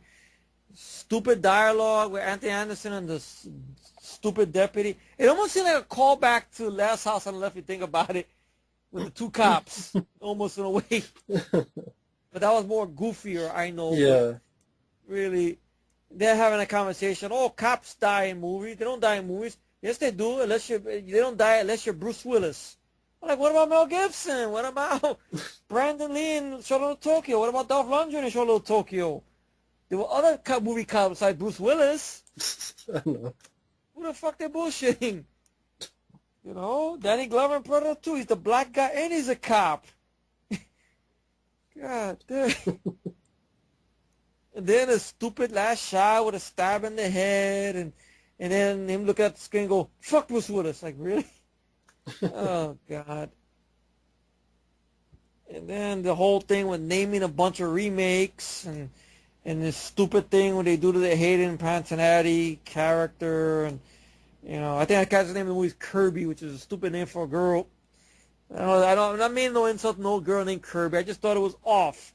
Like, you go from Fang or whatever, and now to Kirby, which makes you think of that thing in Boomerang with Eddie Murphy with the dog being like, Kirby, you know. But I liked it, her though. Part of which maybe she was the lead of the film that could salvage the film a little bit, but this whole stupid twist with now it's Sydney's niece. Cousin, or whatever the fuck it is, and the whole thing about, oh, I want to be the survivor, the last girl, I want to be attention and stuff. And her and whatever Culkin who you could pick, whatever his name is, Rory or Roar, whatever. The one Nowhere to Run is Kieran Culkin. Kieran. All right, that's the better Culkin. I think that Resident Evil Kieran, I think, is in She's All That with Freddie Prinze Jr., but that was better. He's better than this kid. Oh, my God. I'm at my wit's end with this, really. I don't even know where to go with this one anymore, really. My soul take killed me. This is just draining my blood. Oh, God. I know you did a great rant on this. I don't know what else you can add, but you go for it anyway, Matt. Go. Well, I mean, you pretty much said it all. I mean, it's it's a mess. Yeah, I mean, main three are wasted and nothing rolls. Boring kills. Stewie gets taken out by a bedpan? Really? Yeah, knocked out by a bedpan and shitty twist with a fucking twig girl is one of the killers, which I don't buy. Yeah. See, like I would buy more. It's like 50 pounds. I buy more Betsy Palmer fucking up people and Crystal Lake more than this girl, to be honest. Yeah, same here. Oh hell, if they were gonna go for a twist, why not be the deputy? Molly Sheldon. I buy her a little more than fucking Emma Roberts, to be honest. Sure, why not? If they're gonna go with that, Sure, why not? Well, I don't know. Maybe you could play with. I know David Arquette made this joke in the documentary. Why don't Dewey be the killer? All this time in the movies, this and that. For some reason, he's killing people or some shit like that. David Arquette made a joke about that. As such. Or how he gets mistaken for Doofus. That spoof they did on Scary Movie. They see him and say, Doofus! No, I'm Dewey. Not So I know David Arquette makes a joke about that. See, I'd rather talk about that than this fucking movie. Exactly. Jesus, but this movie's a mess. I do like the last thing that Neve Campbell says. One rule of the remake, never fuck with the original. Yeah. She says, I like that and such, but everything else is just shit, really. No, Wes, I mean, well, thankfully you've done better. Thankfully, but... Yeah. You've done better and such. And the movie badly underperformed, which probably killed stuff about sequels or whatnot, which I don't know. How would you do sequels? That's what bugs my mind. How? You're going to follow Nev Cat? You're going to follow Sidney and Gail and Dewey again? Like, what's it going to be? It's going to be Sidney's father? I'm just surprised they didn't do that yet. And shit, Because they thought it'd be too obvious. Yeah, or not do an obsessed fan. But then again, that's kind of Timmy Oliphant's character if you think about it. Yeah. Obsessed fan. Whatnot. But I just think the third film ended everything to a T. It was perfect. Like I said before, it ended it. She finally had her gate opened. Not between her legs, but, the gate of her home. She wasn't sheltered no more or whatnot. It was a perfect ending. I mean, I don't know, like I've said before, was anyone really asking for Scream 4? No, not really. Were you asking for it? Was I asking for it? Was Mike asking for it? No. Maybe Michael. I know Michael said he was curious about it, but then I don't know if he's seen the film, what his thoughts are on it. But, I mean, no one was asking for Scream 4. I didn't care. I mean, I want to see just Wes Craven do a good horror film again, which I thought was my soul to take was going to be, and I was wrong. They tricked my ass. They did Inspector Todd and Beverly Hills Cop 2, They tricked my ass. That's it. That's what they did. And, well, I guess that's it with the movies. I mean, sad to say, or whatnot. But yeah, I mean, Scream 4 sucks. Yeah. And I did a rant on for those who are curious. Feel free to check that out. And,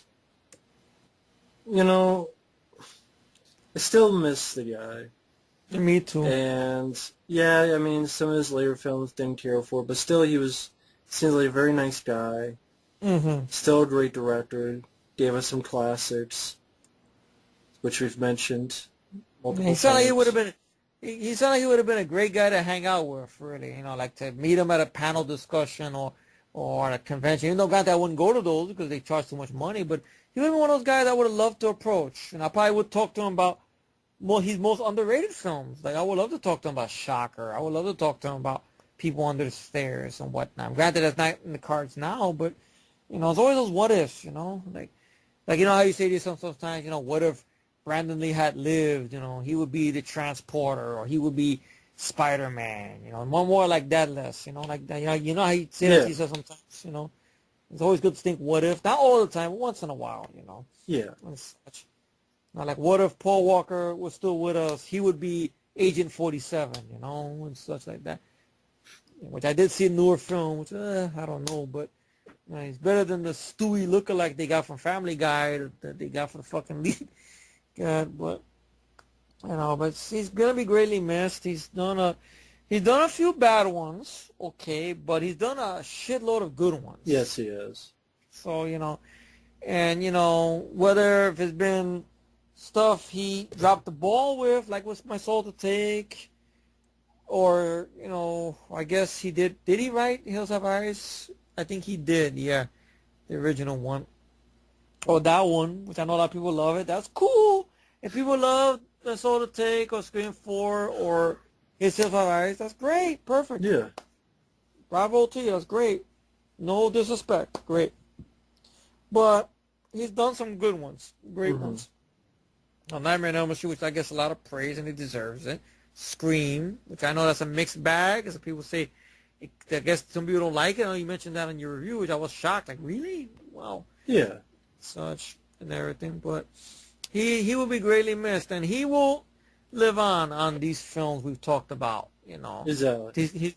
And stuff like that. So it's like his absence, you know, every time we'll look at, like, I'm going to pick up that Swamp Thing DVD. Even though I haven't seen Deadly Blessings, I will pick it up probably for the commentaries. I just like listening to the man talk or whatnot. And the interviews, he's a lot of fun. Even the one he did for Last House on the Left, it was a good one Yeah. as well. And everything. Or Never Sleep Again. Hell, you got good interviews with him there as well.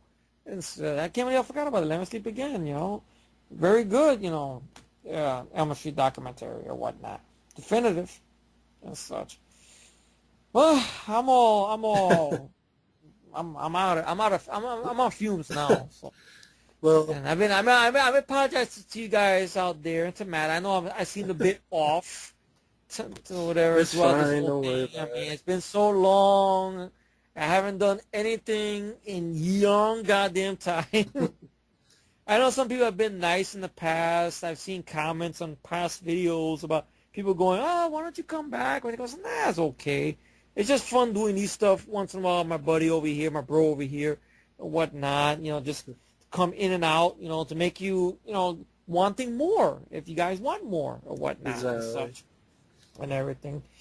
And it's always great Well, you have me over, Matt. You know, it was very great. I've definitely enjoyed it. So thank you. Yeah, and stuff. You know, despite my little hiccups along the way. I think they were perfectly fine. So. But thank you all out there for listening to us talk for, I don't know, about 4 hours or so. It's gonna be a hell of a lot of editing, I can imagine. No, I just put it on one go, and I found a good picture for Oh, you did? Wes. Okay. That says it all. I'll send it to you after this. But Oh, cool. either way, thanks for listening. It's a long one, but you know what? The guy deserves it. He's a great Yeah, director. he is. Amen. Rest in peace, Wes. You will be greatly missed, and Greatly you will missed. live out forever. And these great gems and films you left for us. Your legacy you'll be noticed for. Absolutely.